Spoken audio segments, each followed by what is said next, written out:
Lightning cracks, moves at max. It's movie night. The gang's all here, grip with fear. More horror films, alright. From bad to worse and worse to shit, you'll beg to fucking quit. Malevolent Movies has arrived in stereo now, nowhere to hide. All right, hey everybody, welcome to episode number 16 of Malevolent Movies, the podcast. And oh boy, do we have a treat for you for the Lenten season. If you are Catholic, if you went to Catholic school, if you have any interest in Catholicism and anything in that world, you may enjoy today's discussion. We are watching a movie, or we did watch a movie called The Thirsting. And the main reason... You guys hear that? I'm so thirsty. Oh my There's God. A lot of thirst. Yeah. But I would say the main reason this movie was chosen is because a good portion of it was filmed in our home area back in 2004, in the Ottawa, Illinois Valley area.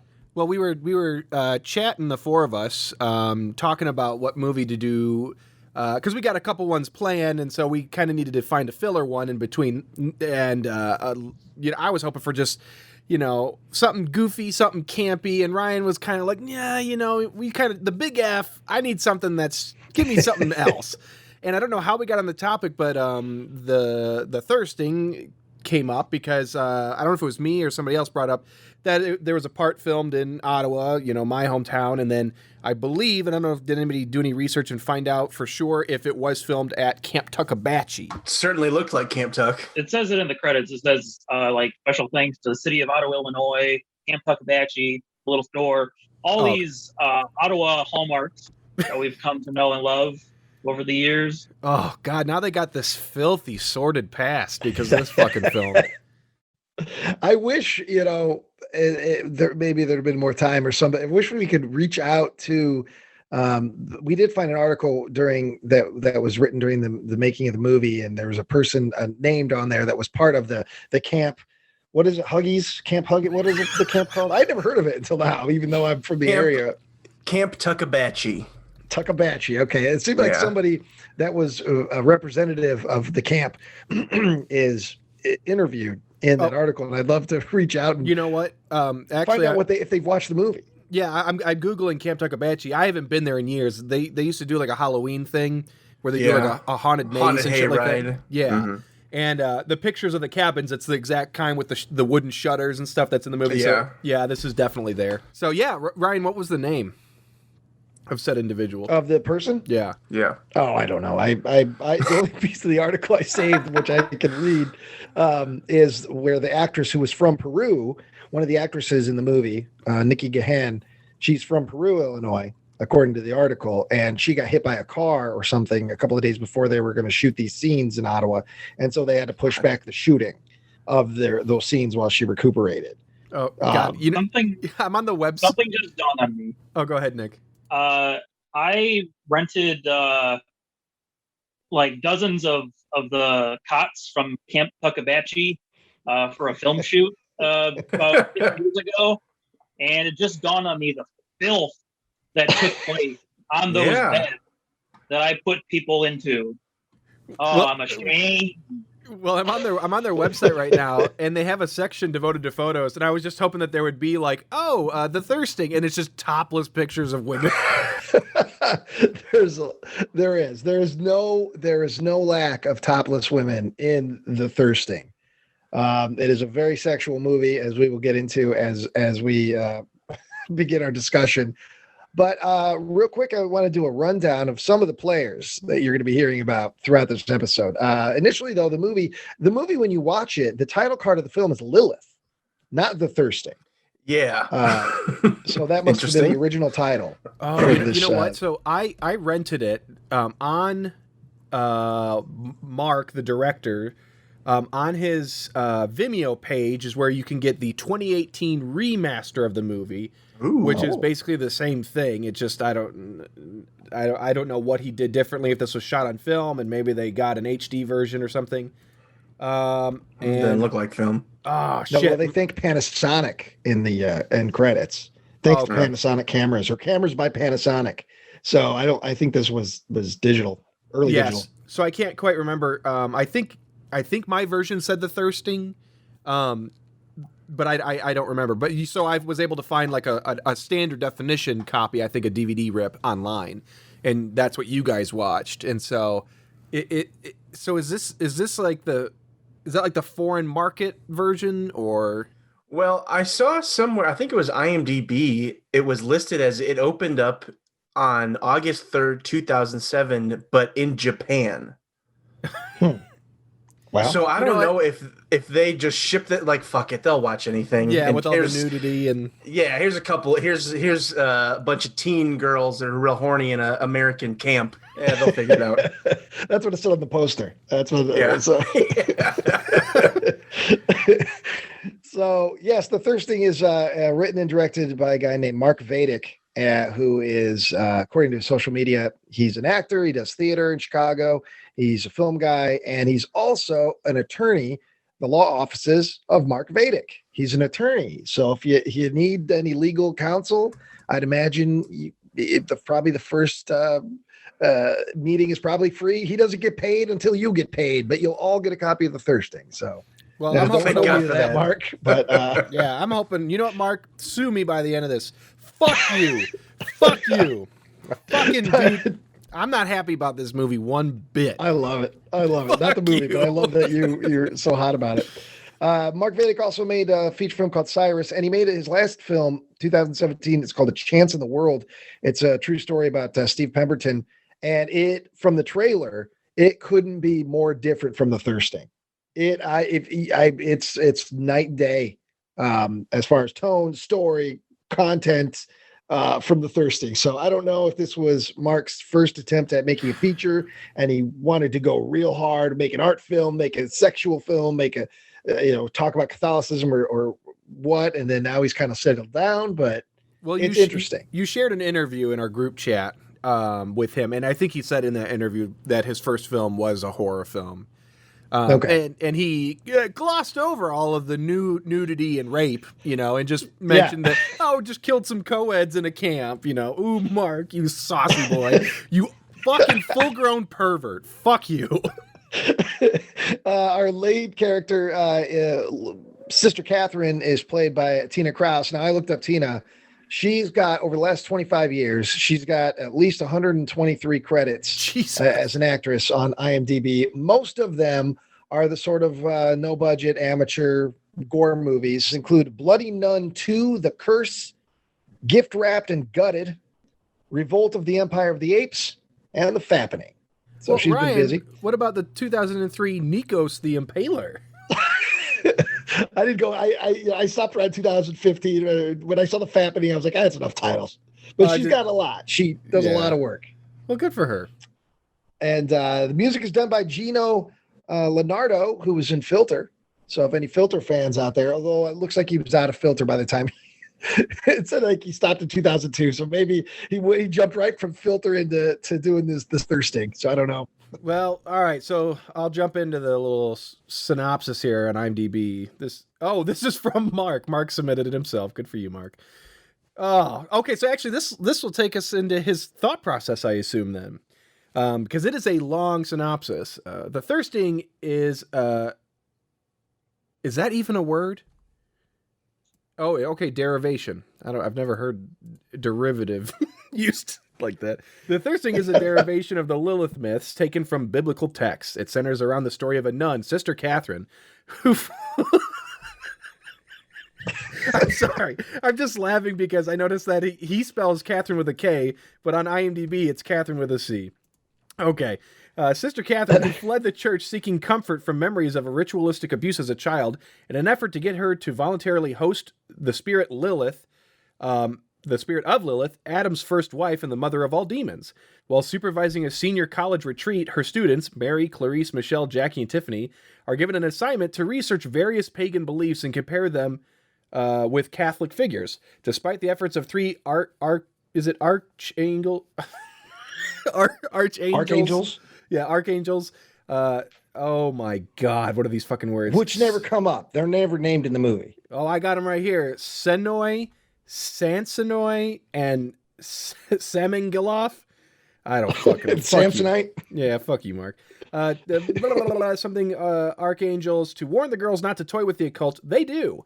When the girls accidentally summon Lilith, all hell breaks loose. Lilith attacks them in their dreams in order to consume their souls, turning the secret desires and memories into deadly nightmares as she twists the girls' dream world into deadly reality. That's the entire film. You don't need to watch it. We've spared you. Thank you. Okay, all right. So these artsy fartsy movies like this, maybe I just don't understand them, but I didn't glean a single bit of that information from watching the movie. So whatever Tyler said, just nope. That's not true.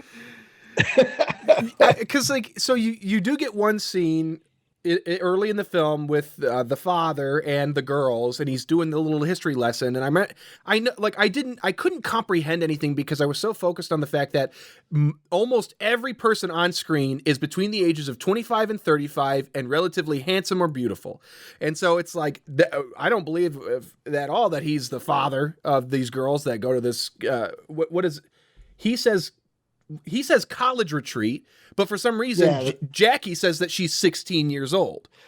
So that when we get to that's a memory. That's a memory. They're 21. They say that on the bridge. Oh, okay. I got lost then. So fuck it. Yeah. But I think that's a memory, and we'll get to that point because that's also something that the Lilith demon does. It messes with desires and memory. It'll make it only better. I agree. Nick. It does not make it better. That's the way I took it anyway. Because when they are on the bridge, Michelle says something about if she quits the volleyball team, because they're all also on the volleyball, they're volleyball players, and if she quits the volleyball team and gets bad grades, her father, who's a very religious person, is going to be pissed at her. And the other character says, "You're 21. Who cares what your dad thinks?" I honestly so they are seniors in college, but I don't understand. I've never been. It's a Catholic college, so this retreat thing. I don't know anything about that. Well, neither does the writer of this movie. So yeah, I have nothing to contribute to the story elements beyond my parts that I had to cover. So I'm going to be pretty my parts, useless. The reason I know a lot of this, my parts are all the exposition dumps. It took me a half hour to do my first 10 minutes. To stop it and listen to what they said and write down, because all the story and all the exposition comes in during my dump. It literally, it's a dump. Well, they just dump all the exposition of what Lilith is and what we can expect from the movie, all in this one. Just bleh, and that'll be in my section. Well, I can't wait to sift through your dumps, Ryan, and learn something. It's not going to be good. So the movie begins. We are greeted to a card, and it is Psalm 91:5. There shalt not be afraid thou shalt not be afraid for the terror by night. Ominous. And then another card, quote, this terror is Lilith. And then we just go right into those credits. And over the credits, we're greeted to a lot of religious iconography and also naked ladies and a little girl in a well, maybe. And all the while, there's a priest who's writing notes about a patient. So maybe he's a doctor. I don't know what priests, what their qualifications are, but maybe he's also a doctor. Kind of sounds like he's talking about like an exorcism or something, sort of. You know what? I'm starting to build a theory here for Malevolent Movies. There is something about these films, Big F included, which we just watched, where they take footage from the movie and just overlay it or put the credits over that. There's something about these films where the films themselves have no story to tell beyond what they actually show you, that they can't even build a credits with that fit the theme or the world.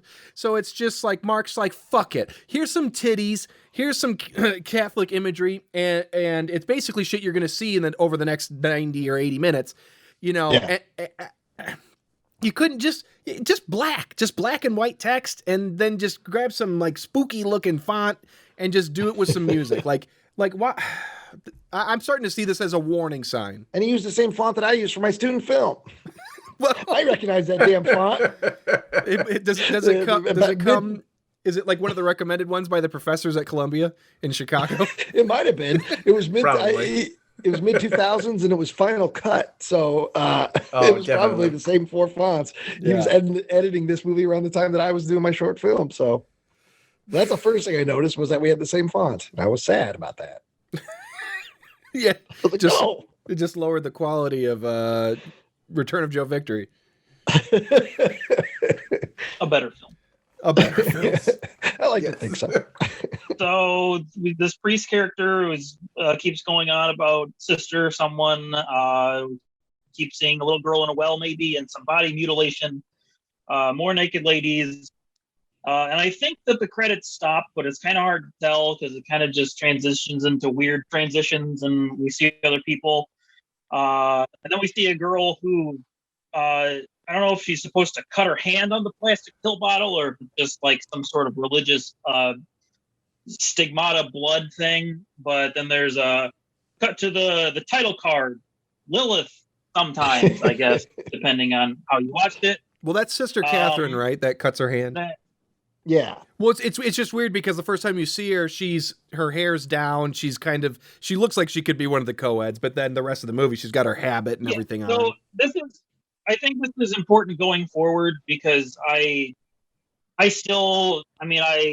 tried to not pay attention as much as possible, but going forward, we might cover this, but it sounds like there was something that we're supposed to glean from all these weird flashbacks that don't actually get elaborated on in the story, that it was Sister Catherine's past. That these flashbacks of a little girl, stuck in a hole or something. Somehow that has something to do with her. I didn't care enough to pay attention to figure it out, but that might help if you watch it. Well, I don't know. But anyway, I knew that. I figured out eventually that Sister Catherine was the girl in the flashbacks. But I didn't realize that it was, so whoever was doing that to her as a child was trying to put the Lilith spirit into her. So are we then supposed to infer that Lilith was in her all along, and that's why, like, she didn't appear, like when they were doing the pentagram shit later, she didn't just appear from that, but actually she does technically appear because Sister Catherine goes to check on all them that night. Is that what we're supposed to assume? Maybe. Okay, skipping forward, we've ruined our appetite for describing this movie because we read a synopsis that is putting ideas into our head that we would have never had before. Exactly. So we should tread lightly on that from now on, because we would have never gotten it. No. But skipping ahead, is Sister Catherine the one who is sucking out their mouths like a Dementor? I have no idea. Because of the synopsis, that's what I assume now. I don't know what. Yeah, I'm not sure who that was. That was supposed to be Lilith, but I don't know if that was Lilith inside of Sister Catherine at that point, because we find out in my exposition dump that Lilith can't manifest herself in any human form. She has to possess somebody or go in your dreams. Yeah. So by that logic, what that story that they give us, it would have to be her. It would have to be Sister Catherine possessed by Lilith doing anything physical in the real world. Because Lilith can't manifest herself in the real world. It would have helped if they didn't make her the Lilith thing look like a kabuki character at the end. Because I'm like, what the fuck? This is like a Japanese horror film all of a sudden. I couldn't understand it. Maybe that's why they put it over in Japan. Trevor's on something. Some Japanese financing, and so that's why they. Yeah. I mean, again, you can't trust anything on IMDb, but it did say something like a $350,000 budget. I like the idea that Trevor is he is the gatekeeper for distribution for films, so that he watches a movie, Japan, Australia, China, Russia. They're gonna love this shit in the Ukraine. Also, before we go any farther, I can't believe I forgot to mention this. Mickey Rooney also appears in one scene in this movie. And that's probably because I started thinking about the budget. That was probably a big part of the budget, is getting Mickey Rooney on a plane into the Illinois Valley, prop him up on a for all those Mickey Rooney stands that I'm sure that's all that's listening to this podcast right now is just Mickey Rooney fans. Yeah. It's his ex-wife. Which one, though? That's the question. It's the ghost of Judy Garland. So then what happens, Nick? So after the card, we cut straight to Father Boy and his co-ed girls. Father Boy. Father Boy. They're in the middle of some class describing the exact thing that is going to propel the plot along. So they're describing this entity or this demon, just like the first sentence of dialogue in the movie is just them getting straight into it, not wasting any time on pesky things like a setting or like explaining what this is or the context, nothing. So you have to read an internet synopsis 20 years later to figure that out. But anyway, no idea where we are. There's I think 5 girls that we see in this school retreat. I don't know. Yes. And they're just talking about biblical characters, angels, demons. Essentially, they're doing an assignment where they have to write the priest assigns them each a 20-page paper comparing goddesses throughout mythology to the Virgin Mary. And that's kind of what they're doing. They're going through other mythologies and religions and stuff. And that's why they start talking about Lilith, etc. Well, they have some great set dressing here because they have it's them sitting in a cabin with a piano and a blackboard where it's just names scrawled on it. It's just literally names. So it just says Adam, it says Baal, Lilith, the word demons. It's just a bunch of fucking gibberish. Like Beelzebub. Yeah. Buckley Bub. Oh no. Thank God he's not on this one. Good Lord. Oh, can you imagine? I can't fucking imagine what this episode would be like. Well, when we told Joe about this movie, he decided to go straight to Camp Tuckabatchee to lay in those cots. And start sniffing them and licking them. Yeah, he has nosebleed problems as it is, but man, with him sniffing those sheets for 4 days in a row out in the cold, he's going to really have a raw passage. He's gonna look like a skeleton. There's no nose there. He's gonna look like Red Skull. Oh my God.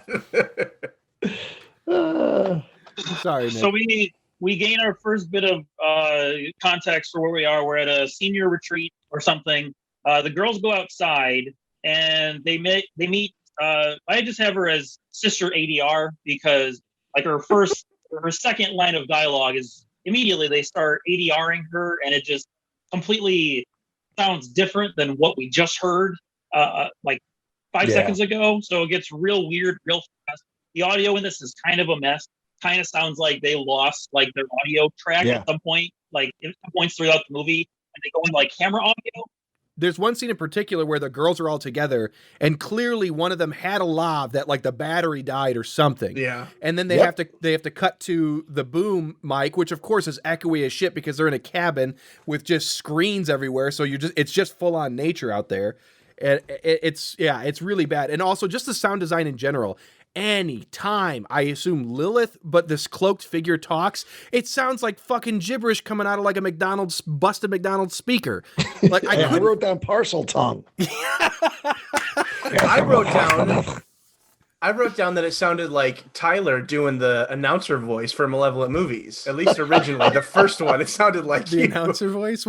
Yeah, welcome to Malevolent Movies, and like your Festicool voice. It sounded like that for me.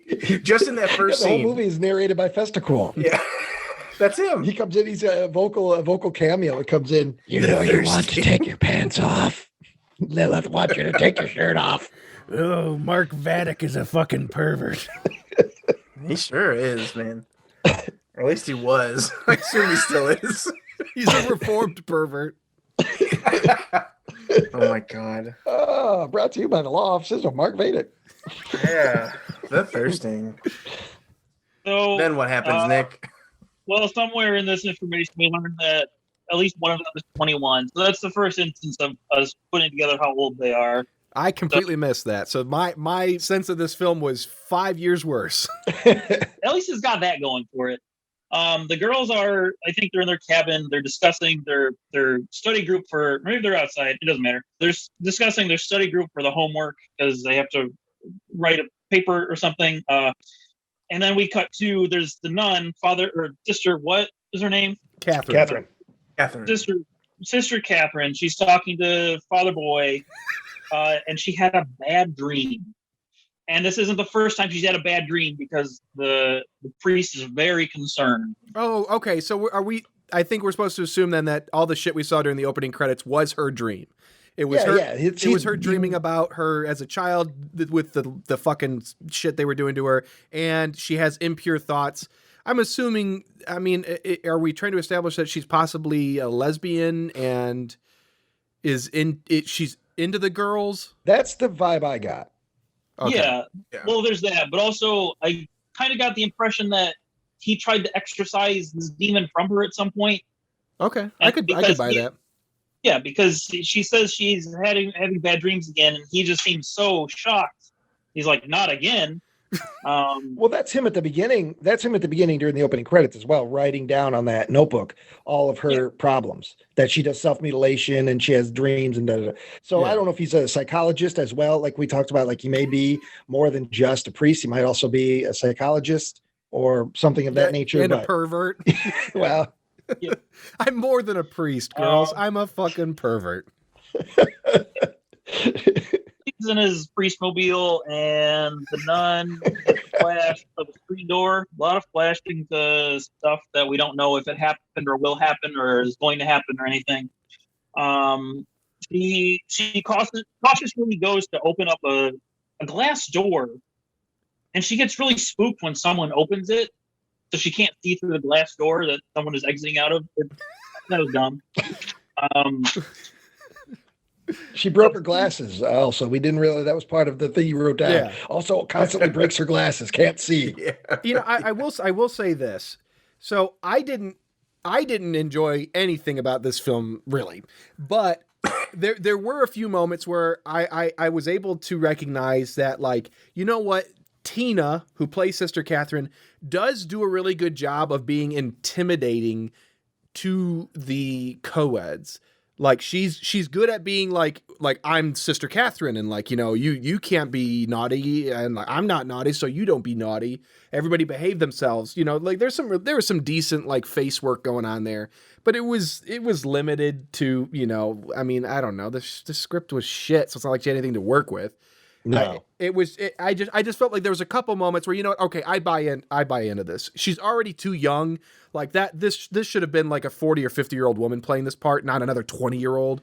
But Yeah. I bought it. I bought it a couple times. And so I'll give you some credit, Tina. You're the only person I'm going to give credit to in this whole fucking mess. Well, elsewhere, there's a cabin full of girls and some rock and roll music. The girls are doing realistic girl things that real girls do, like hugging teddy bears and talking about boys and Sorting their makeup. then we go for a run. Yeah. They're out there going for a run, and we see a nun. And the nun has a vision of, I guess, the opening credits again. We just keep seeing the same shit over and over again, and they play parts of the movie over the credits, because why put effort in stuff? Why not see the movie 3 times, I guess, is the idea here. Well, So we see the same shit that just so I assume what we're seeing is it's for some reason it's very specifically shots of Sister Catherine's legs as she's walking on this hiking trail, and then we see shots of the girls running, but then like they're really tight insert shots, like really quickly, a couple frames of like their crotches and their breasts. And I assume that means that Sister Catherine knows the girls are out there jogging. They're getting sweaty. They're getting filthy out there. And she's into that. Like, again, like that's what I assume, is that she's into the girls. I have to assume that would make sense. I mean, I guess it makes sense that she'd be like repressed in her sexuality or something, but she's also, if she is Lilith, I guess that would make sense if she is just this being of lust. Yeah. And I don't know, corruption, I guess. Yeah. Or Mark Vadik is a repressed lesbian, and he's having a good old time with this fucking filthy picture. Yeah. Especially the next scene. Yep. The nun commands that the girls go shower so that we, the audience, can see the biddies. And we do. That is, I mean, we're treated to a softcore smut in the vision of the nun when she goes in there to inspect the girls' disgusting, dirty bodies. And that's all I got for now. Ended on a smut note. All Yeah, right. pick up that smut note, Trevor. Oh, Or is it no, Ryan? it's Trevor. Ryan. It's Oh God. no. Oh, Ryan 'Cause got the butts. I Ryan had gets to to talk do about this the butts. exposition dump, and I was so mad. It took so much time because she just doesn't stop giving us info. It's just like, and Yeah. Lilith can do this, but we'll get to it. All right. So yes, Sister Catherine, she goes to apologize to Mary because Mary is one she yelled at. Mary is going to be our main character. We got Sister Catherine, and Mary is kind of like the co-lead. Those are our two main characters throughout the movie. And Sister Catherine, if she is has an attraction to these girls, it's Mary that she's the most attracted to. So, because she constantly thinks about Mary throughout the movie, and she constantly apologizes to Mary. She doesn't apologize to anybody else. She'll yell at everybody, but only apologize to Mary. So anyway, she apologizes to Mary in the shower. She goes down to while the other girls are showering. Mary apologizes, and then yes, we see Sister Catherine's fantasy, and it's the girls and their group hugging in the shower. They're all naked. And then boom, she snaps out of it, and she's apologizing again. So that's how we know, oh, she was just having a little fantasy. In case it wasn't obvious that this wasn't happening in real time, it was entirely a fantasy made up of Sister Catherine's own brain. So this is where my hatred for Mark began, because okay, guys, I'm going to take a position here. I know it's nothing that's going to offend the three of you, but it may offend the horror crowd at large. Sure. I don't give a shit about tits in horror films. I don't give a shit about tits. I don't know. I don't understand people. I get it. Sex sells. I fucking understand it. I know that's a big thing about, like, hey, you want your picture? You need to get some boobies in there, and then we can sell it to these markets. I don't understand it one bit. I'm never excited about it. I don't want to get aroused when I'm surrounded by the boys. I don't want to see a bunch of boobs arbitrarily just to get a half chub that I have to cover with my popcorn and my soda pop. I don't give a shit. But even worse, what really bothered me about this is that, yes, Catherine's vision is of Mary and two of the other girls on her sides. They're holding each other wet and naked. But the worst part about it is that the two girls on Mary's sides are fucking gently kissing and running their lips up and down the sides of her face. Holy shit, Mark. It's one thing to ask these women to get naked. It's another to ask them to get naked in the shower. It's another to ask them to hold each other naked in the shower. But then to run... kiss while you're in there. Yes. Kiss while you're in there. Oh my fucking God, dude. It was fucking... I was disgusted. Yeah, it was... I feel like I kind of have the same position of, like, I just... That's not why I want to watch this kind of movie. I feel like it's a thing from, I guess I understand it more when it's the 80s and they were just churning them out. Yeah. And it's just like, hey, this is probably the only chance you're going to get to see these for a while. Exactly. Like, as a teen, like when I was in like middle school, this would have been a much more important film for me if I could, in the dark recesses of my mind. The first thing would have been bought. The second Family Video put it on sale. Yeah. But like, $3.99. I don't need this. Like, I want to see more like gore and shit. I want to see that kind of movie. Yeah, I would love to see a better story, Mark. And it's that too. And it's something about the amount of just smut and how bad everything looks and how like poorly executed it is that all together just I don't like this. This is grimy. No, it didn't work well. The movie wasn't good enough. It didn't earn this. It made you feel guilt, like Sister Catherine feels guilt. Shut up, Ryan. Yeah, you know what? You don't give good points to Mark. Mark, you seem to have deep pockets. We need your money to make a movie. Yeah, no kidding. You want to be our lawyer? Okay, yeah. So yeah, we get the smut scene in the shower, and then Sister Catherine snaps out of it and leaves. We are 11 minutes into this. I know. Well, let's go. Let's go. They're D&G. Yeah, so stuff starts to ramp up here. So the girls, they go to the minivan, they drive off, and at that point, it's we get a weird moment here. As they drive off in the minivan to go into town, it's intercut with close-ups of a dirty homeless man, and I'm talking extreme close-ups, tight, where you're seeing his forehead, his eyes, and his nose and his mouth, maybe his ears. I mean, it's a close-up, extreme close-up, and he's spouting off gibberish, and he's saying stuff about sexual liberality and all that. But again, maybe it's the copy or. I can't understand what he was saying. Yeah, sexual liberality. He says something about swallow something about that. My theory is he's one of these three, but again, my theory only comes from the fact that we read the synopsis.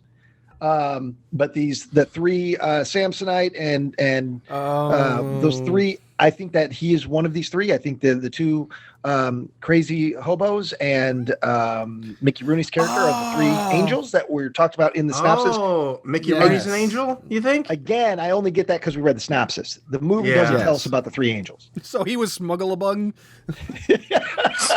He's Smuggle-a-Bung. Smuggle-Bug? Yeah. All right. Yeah. So we get the shot of this guy, Babylon. Next thing we know, we are at this small store, like a general store, mom and pop type of thing. And Called the girls, literally the little store, or what little was store. called that. It's closed now. It's closed. Is there anything else in that, or is it abandoned? No, it's still like, so I remember they made a big deal about repainting it for the film. And so I don't know why they went through that, because they don't get any good shots of this fucking location. But anyways, it's still there, the same red and white color scheme and everything. But it's empty. Like, you know, it's been closed for, I don't know, 10 years now. It's been closed for a while. If I remember correctly, the people own that whole building, and there's like an apartment above the store. Yeah, I think you're right. I don't know if they're just renting it or they live up there, but the store itself has been empty for quite a while now. Yeah, we never get inside the store. All the action happens outside. Yeah. So the girls all go into the general store along with the Sister Catherine, except for Clarice. Clarice and Mary hang outside. Clarice admits to Mary that her boyfriend Randy is going to be coming into town. They're waiting to find Randy to come into town, and Randy's going to find out what cabin they're going to be staying in for the week, so Clarice and Randy can have sex. And then at that moment, on cue, we see, I'm pretty sure it was a Natty Ice. It was a tall boy of natural ice beer, which is an Illinois Valley staple. They probably bought at that grocery store, comes rolling out of the alleyway. And it's like, oh, Randy's here. That's how Randy's going to tell the girls he's here. He's going to roll a can of Natty Ice at them. The sign. But they go around the corner where the beer came from. And no, it's not Randy, but it is the bum from the scene a few seconds ago where he was spouting gibberish. He's just hanging out, digging around and causing trouble, and he was the one that rolled the can. So where am I? Okay, so Mary at this point apologizes for scaring the guy, even though I don't think it was possible to scare him because he's living in on some other plane of existence, and she palms him some cash. She does that whole thing, you know, she's got some rolled up bills in her palm and she palms him some like cash. I don't know. Yeah, so I don't know if she had that ready to spend in the general store, but she doesn't reach into her pocket. It's already there. Like she was expected to bribe somebody at some point on this grocery run, but she just palms the bum the money, and then he says, "God bless you," and then he rambles. He does a bunch of more religious. Don't put a penis in your vagina. You gotta lick it before you stick it home. Oh, Ryan. Oh my lord! Oh, we lost Ryan. He went into a coma. Shit! Oh, no. Ryan got so horny he passed out. He got sent to horny jail. There he is. Now he's back. I'm here. I can hear you. Before you stick it. That was a hit song, guys. All right. God damn it. Okay, and then he says something about the mark of the beast, too, which immediately, living in 2021 amongst conspiracy nuts and the vaccine, I immediately was like, oh, and thinking about everybody saying that if you get the vaccine, you get the mark of the beast. But of course, this was 2004, so nobody's thinking about that. So then, yes, Randy does show up, though. He's been hiding behind a van. He's behind the van. So he does show up, and he's obnoxious. Yeah, a whole scene of a man an obnoxious, terrible character. Squatting in the street. And we have a conversation where Clarice is talking down to him, and he's like looking up at her like, "Hey, come on, I'm gonna sneak in your cabin, and I'm gonna get in that sliz." Yeah, he's whispering, but he's whispering loud enough so people can hear him. So he's like, "Hey." So it's real breathy and raspy and Gollum-like. Hey, let me know which cabin we can fuck. Give me the precious. Oh, shit. So they make their plan. She says what cabin they're going to be in, and he's pleased. Clarice is pleased. Mary's just like, meh. And then the girls and Sister Catherine come out of the grocery store with the groceries, and they leave. We cut to later that night. The girls are hanging around. Hold a second. We go back to that alley, and we see that it's empty. So, really? Yeah. There's a very quick shot. There's Yeah, also Bubba's gone. It's also He's weird missing. because when they're driving away in the van, they're pulling out of the establishing shot, and the camera starts to pan up to actually establish the building, and then it just like stops after moving for like 2 feet, and then it crossfades to the alley where there's nothing there. So I guess we're supposed to, maybe that feeds into the whole angel bit where it's like this guy was a warning, you know, the harbinger Yeah. or whatever. Yeah, I feel pretty confident in that theory now that we've read the opening that thing. Synopsis. First, I was just like, "Oh, this is weird." All right, so cut to the next scene. The girls are hanging around the campfire, and Sister Catherine comes in and announces she's going to be gone for a few hours. She's going into town. She expects them to behave. They're supposed to study and then go to bed. And volleyball practice will be tomorrow morning at 8 a.m. sharp.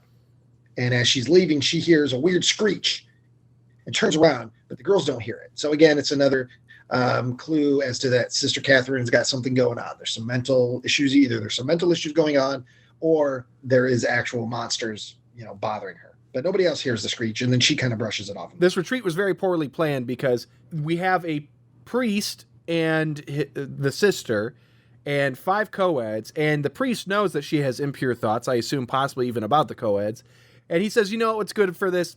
Let's just get you isolated in the woods in the cabin with these girls, where you're going to face those demons. Yeah. Quite literally. Okay, so now we go back into the cabin, and this is the big exposition dump. Everything we need to know about going forward for the movie happens here. So buckle in. Here we go. So Mary is reading her book, her big green book, her homework book that tells her all about Lilith. And she explains that Lilith was punished for uttering the forbidden holy name of God. Because of that, her punishment was being turned into a demon and responsible for killing the offspring of Adam and Eve. Lilith also makes people have erotic dreams and is the reason men have nocturnal emissions, which leads to some banter back and forth where one girl doesn't know what that means and the other girl says, "What dream?" Also for the audience, I guess, if you didn't know what a nocturnal emission is. Also, only an amulet with the names of 3 angels can keep her away and break her powers, and then the innocent will be kept safe and men won't have wet dreams. Lilith was also the serpent who came down and taunted or tempted Adam to eat the apple. Lilith also carries a phallic object as a weapon, which one of the girls says, "Big dildo." Lilith also has no body. And because she has no body, she attacks people in their dreams using their deepest, darkest desires and pasts as instruments of death. Also, no mortal man will ever be satisfied with a mortal woman once he's had sex with Lilith or a woman possessed by Lilith. So all of that will come into play at the rest of the movie. Mary is just reading this book and she keeps going, and this, and this, all the stuff the audience needs to move forward for any of this movie to make sense. It's like, here's what Lilith is. Cool story, Mark. Yeah, thanks, man. And this is this part we were talking about, where one of the parts where the ADR cuts out in the middle of her saying this. All of a sudden, her voice sounds like it's coming through a phone. Yeah. So I had to rewind it, and I was like, "What is she saying?" I rewound the amulet part 4 times because I didn't know that the word was amulet. I'm like, "What is she saying?" And there was no subtitles. I'm like, "What the fuck is she saying?" Amaretto. I was so frustrated. I was like, with all this exposition. How many times did you have to rewind it when they all took all their clothes off, Ryan? Well, have to rewind or choose to. Choose to. I mean, it's all, as the law offices of Mark Vedic will tell you, it's all about how the question is asked. Counsel, counselor, leading the witness, leading the reviewer. Sure. Okay, Is this all my right. part now? No, I still got some. I got a. Oh, Jesus. I got quite a bit. Lord. All right, I got a page and a half. All right. So then Tiffany says, well, she didn't read her book because her boyfriend, Tim, did a report. Reading is boring. Plus, she doesn't need to read because she's hot and she's engaged. So the Tiffany character, this is where we start to get little bits of character, what bits there are of these individual characteristics. Now, Tiffany, she is very vapid. She's already engaged. We find out later she's engaged to a much older man.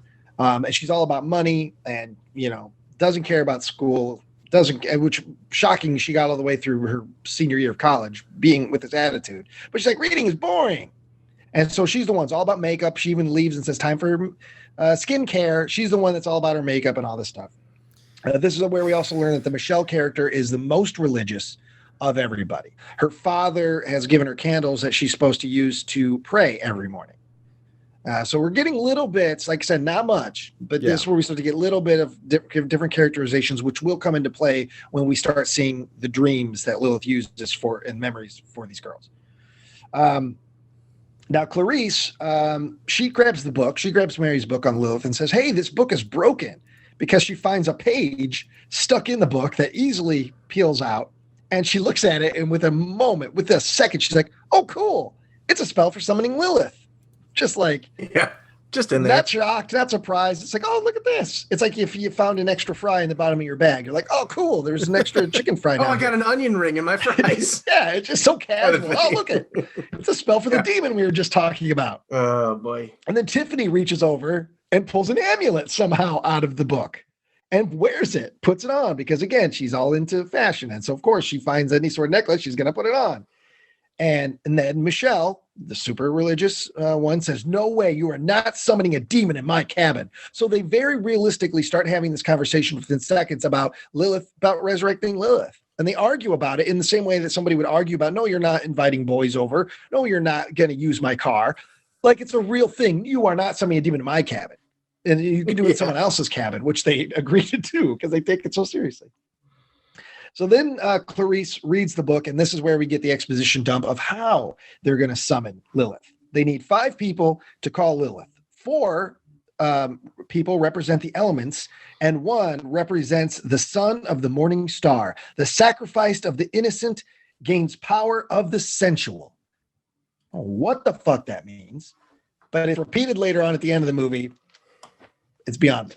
It's beyond me. I don't know. You know what? I'm beginning to wonder if Mark made this in conjunction with the Chicago Diocese, and this is a PSA for not having premarital sex or something that they played like at fucking Sunday school, just scared the shit out of these Catholic kids. Well, you know, and the thing I kept thinking is again, because I know nothing about the world of Catholicism. I'm not a very religious person in general. So I kept thinking, if somebody they went their entire, all through school, Catholic school, maybe even went to a Catholic college, would they be gleaning more from this than I am? Am I missing things or not? I'm not sure. Because again, I did some research on Lilith, and she is a very big figure, a big character, mythological character. She pops up in a ton of stuff, including Cheers. They said the character of Lilith was a sly reference to Lilith. So this is, not a new concept, this character. I am interested in learning more about it because of how prevalent it is in pop culture, I found out. But again, a lot of this stuff is completely lost on me because I'm not Catholic or religious. So I don't think it's really digging too deep. I think it kind of explains everything you need to know. Yeah. Mark may have had a religious background, and he's trying to just exploit that to get some boobies on screen. But yeah, I don't think it's any deeper than that. Well, because I hope not, because I didn't get most of it. So it's like, especially once we start talking about the, son of the morning star. Now, Clarice says, well, she wants to resurrect Lilith because, like we found out, a woman that is possessed by Lilith will make love to her man in such a fashion that man will never want to be with the mortal woman again. And she's like, I want that power. I want to give Randy, who's going to come there, as we know, I want to give Randy the night of his life. So she's got all these practical reasons that she wants to resurrect the Lilith demon. And then, of course, everybody, because she also wants to get married, too. So she feels that if she bangs Randy with the power of Lilith, he's going to be like, I'm putting a ring on it, because she even says that to Tiffany. She's like, I'd like to get one of those rings too. So that's her motivation behind resurrecting Lilith. And of course, everybody argues, no, we don't want to resurrect a demon, blah, blah, blah. And then Clarice looks down at the piece of paper that she randomly found and says, oh, look here. It's no big deal. All we got to do to dispel her is to drop the amulet into the pentagram that we will draw on the floor. Oh, no problem. So we've got a solution. Easy. We know how to raise the demon, and we've got an easy solution in case we decide, this is a little too intense for a Saturday night. So they decide to get all the ingredients they need to do the resurrection of Lilith. They get pens, they get paper. They use Tiffany's red makeup to draw the pentagram on the floor, and they get the candles from Michelle's dad, or the candles from Michelle that Michelle's dad gave her. That's how we found out that whole bit about her and her dad, which will also come back later in the movie. And that is the end of my segment. Okay, here we go, boys. Ugh. Okay, so the girls are sitting in a circle around a pentagram to bring Lilith to them, whatever it is. Clarice explains they need to write down their deepest, darkest sexual desires on a piece of paper. I take complete umbrage with this bullshit because later on we find out what they wrote down, and almost none of them have anything to do with deepest, darkest sexual desires. But Mary doesn't want to do that, but relents when Clarice says no one else will read it. It'll be secret. Cut to a montage of Sister Catherine walking through a church and praying while the girls set up the candles. We get some shitty Catholic R&B instrumental playing in the background. Clarice checks to make sure that everyone is done writing down their dirty sexual desires, and it says, okay, everyone get naked, just like boop. And all the girls are like, what the fuck? She takes her shirt off. They're just staring at each other, and she says, well, it says here, blah, blah, blah, that we need to do this so that our spirits can be closer to nature. But really, it's so Mark can see tits. So Clarice continues to push that it require that the things that she's reading requires they be naked, but apparently more specifically, they just have to be topless, So the rest of the girls agreed, and Mark was very happy. So Clarice says they need to do some shit with the candles and the pieces of paper, and it'll make Lilith appear in the pentagram. So I think pretty much what Ryan just said, all that crap, the amulet, you mix it up in a pot, bing, bong, bing, you got Lilith in a pentagram. It's like stone soup. Exactly. Catholic you gumbo. Trick everyone into bringing an ingredient. We cut to Catherine walking up to the priest. There's a lot of not establishing that people are going. You see them. There's a lot of I don't want to. It's not really a montage because we're kind of watching it. Two things play out at once, but you keep cutting back and forth between different scenes, and you'll see a character doing something, and then the next time you cut back to them, they're in a completely different location. It's absolutely confusing. So Catherine was in the fucking what the fuck do you call it? What's the main part of the church called? Oh, the cathedral. Yeah, she's in the cathedral, but then you see her going into the back room. The pulpit. Yes. Yeah, she's up at the pulpit, but then you see her in this back room where the father is sitting in a chair. There's another chair across from him, and he's awfully stiff and awkward, and he turns his head slowly to her. So she starts walking up to him, and then again, we're cutting back and forth between her and the girls doing their seance shit. And we cut back, and Catherine's confessing about her impure thoughts to the father, who's just staring. He's not saying anything, so something's off. Then the girls, they each offer up their sexual desires while saying, I, Ryan Matthew Ziegler, call upon your power and invite you within, take this offer written in blood red and come to me. The priest, we cut back and the priest lurches at Catherine. Oh my gosh. And she flinches, and he says 2 for flinching and then punches her in the shoulder. No, he does not. She flinches, and we hold on her, and as she looks back, we see that the father was never there. Woo! Ooh, visions. So Clarice finishes reading the text when we see flashes of a demonic figure in the cabin, which causes the frame rate to drop considerably. I don't know what the fuck happened there, if they felt that this was an artistic choice, or for some reason they were whipping the camera around so much that they didn't crank it fast enough and the frame rate just dropped, but it was very weird. While the frame rate is 2 frames a second, the girls are panicking. We see Clarice shout something about, make sure to drop the amulet in the pentagram, but we see a shot of it landing just outside of it. And so I'm assuming that is where things went wrong, and that's why we don't see Lilith. That's okay. Why I took it, because they didn't get rid of her, so she's still around because it didn't land in the pentagram. Gotcha. But it's revealed that it was Randy, Clarice's boyfriend. He had snuck into the cabin, and he was ready to bone. So Clarice dips from the group for her bone session, and Randy jokes. She says, hey, Mary, I just need a half an hour because they're bunkmates. So she doesn't want Mary to show up, put a sock on the doorknob. She says, I just need a half hour. Randy's like, well, I need an hour. Then they leave, and I think it's Jackie says, more like 5 minutes. Whoa. Whoa, very funny. Premature ejaculation. The rest of the girls stay there. They're cleaning up their fucking sheet with the makeup pentagram, and they're like, oh, I wonder if that worked. And something about how it's like, we'll find out in 3 minutes if it's at like midnight or the witching hour, something's gonna happen. Bing bong bing. So we cut to Clarice and Randy in their bunk, and Randy is drinking and burping and just generally being fucking disgusting. But for some reason this works, and Clarice immediately jumps his bones, and we just hard cut to them in the middle of sexual congress. Yep. And we're about 5 seconds into the pounding when Clarice starts talking in a demonic voice, like her voice is dubbed. But apparently, Mark had a lot to say with the demon voice that did not fit with Clarice's mouth moving, because she'll say like blah blah blah blah, but the voice will just keep going even though she stopped talking. So that was kind of funny. Couldn't understand a fucking lick of it. The sound design was fucking dog shit. The music was too loud, and it was like they ran it through 80 filters to like get it to demon style, and I have no idea what was being said. But it's not too long after that Randy climaxes. They are done, and they decide to cut. And then we cut to them returning to the main cabin with the rest of the girls, where Jackie explains that the Lilith shit didn't work, and Randy dips. He's like, I got my bones, sesh, I'm out. He's going to go back to campus, and we never see this campus. I wish they would have at least one scene at the outside of a college or something, because it just felt like we had 6 people in the woods. Like, it just... Yeah.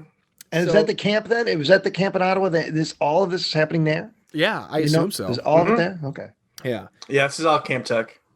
So Mary and Clarice go back to their cabin where the bone session just took place, and Mary reminds everyone that we have volleyball practice, 8 a.m. Sister Catherine is now driving her van, I assume, back to... Because she went to the church, and now she's going back to the camp. Yeah. But it's like we don't see an exterior shot or anything. It's just we see a side shot, a profile shot of the van, her sitting in the driver's seat. Obviously, there's just like some black, shit put all around the windows, and it's just getting rocked. And it's very awkward because she's just kind of staring ahead, and then we cut to flashbacks of her as a little girl. And I guess maybe we were supposed to see her like on the road. And so Catherine either crashes or like freaks out and slams on the brakes. And what I assume was Mark screaming, "You've hit the brakes! You've hit the brakes, Tina," or whatever your name is. And so she just very slowly leans into the steering wheel as if, "Oh no, I braked really hard." But then they speed up the footage, and so it looks very awkward and bad. And so I guess she's just panicked and slammed on the brakes. It looks like dog shit. But anyways, we cut to probably the only moment in this entire film where I was like, this is actually kind of atmospheric and ominous. I kind of like this. And it's Catherine. It's just like stagnant shots, slow or zoom in shots of the cabins at night. And there's some decent music playing. And we just watched... the music is pretty cool in these shots. I like these.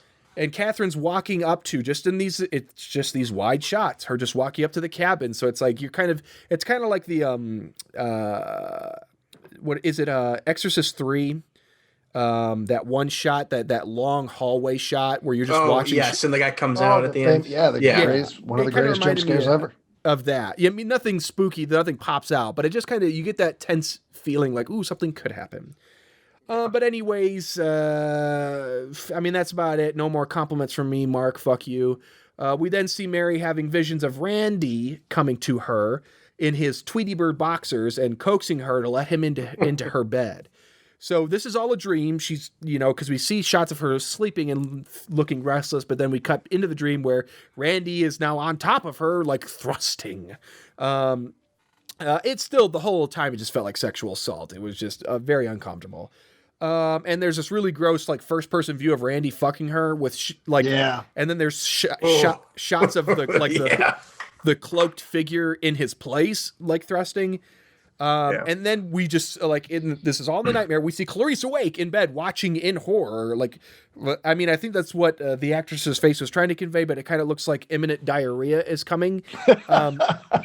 because it's like that side eye thing where it's like, Yeah, Yeah. she just keeps the same face the whole time. yeah. You know what I mean? Like even when you're horrified, your face is gonna go through all sorts of different shapes and expression. It's not just gonna be like Well, like your hand was cut off in a Not paper this cutter or time. something. Yeah. so Randy begins choking Mary, and Mary's reaching for Clarice, whose facial expression hasn't changed. And then sleeping, Mary is like reaching for her throat because it's like she's being choked in the nightmare. And then like the cloaked figure's there choking her, and he's saying something that I can't, or she is, that I can't fucking understand. And this makes her wake up, and Mary's like looks over, Clarice is asleep, so she's like, oh, it was all a nightmare, everything's gonna be just fine, and then immediately rolls over and goes back to bed. Boom, I'm out. Oh boy. Okay. So, oh man. So Mary wakes up from her dream and realizes that it indeed must have been a dream. Oh, okay. So then, what is her? Oh, Clarice is up and she's crying and consoling her little stuffed teddy bear. And she's doing just the most acting I think that's possible in this, and it's all very bad. They have a really stilted exchange about how she could like see Mary having sex with or being assaulted by this demon, even though it was a dream. So they've got some kind of horny dream magic happening where they're on the same plane. I don't know. I couldn't tell. Does Clarice think that it actually happened, or was she also like, no, it was a dream, but I'm upset because it was my boyfriend having sex with you? She thinks that it really happened because the blood. Oh! Yeah, you're getting ahead of yourself. So I forgot about that. Fuck you, Mark, and fuck you, Ryan. So Mary says, too. God damn it, I'll be back. That's fine. So Mark, God damn it. I gotta make your call the law offices of Mark Vedic. Hold on.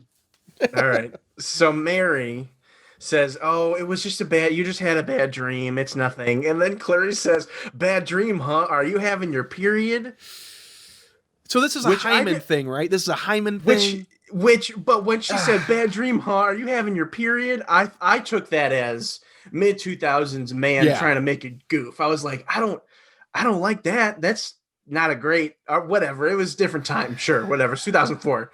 But then she pulls her hand into frame and her two strawberry fingers jelly on it. Yes. Like she was eating a donut and she just blarped onto her fucking hands. But apparently, so Mary was also a Virgin Mary, ha ha ha. Yeah. We're all having a great time, except we're not, only Marcus. So she apparently is no longer a virgin. And this is a plot point in this fucking flick. Sporty Spice then runs in off of her morning run as Clarice is leaving. And this is a joke. This is something that I really actually laughed at was, oh, what's wrong with her? As Clarice runs out, and then she spins around and sees that Mary is also upset and says, oh, what's wrong with you? And we just kind of cut away. That was nice. That was a good actual joke. So then we go ahead and it's a little bit later in the day. Everybody's ready for practice. Everyone's in their uniforms and everything, but Clarice is still missing and nobody can find her. Sister Catherine comes in and Mary confesses that her and Clarice fought this morning, but she won't say what they fought about.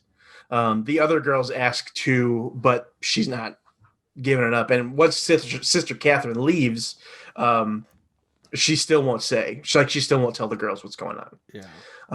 But there's no time for that because it's volleyball practice time. We get a little bit of them hopping around. Of course, it's just the kind of movie we're in. Mark, Nothing I got really a couple. happens there. I got a couple suggestions for Mark here. One, just get a single exterior shot of your college. Like at the beginning of the movie, have them leaving in a van from the college, so at least we can believe you that there was a college or an academy or whatever it is that these girls go to that actually exists. Because right now it just feels like 5 sexy ladies and their sexy father and their sexy sister all went to a cabin. And then secondly, I am not going to believe that Catholics, for some reason, exclusively play volleyball in the grass. Like, it's like you had access to a grass volleyball court because of the camp, but like, go to a gym Go to a gym. Like, I don't believe that they're gonna if they play in a volleyball team, they're not gonna practice like that. I just don't believe it.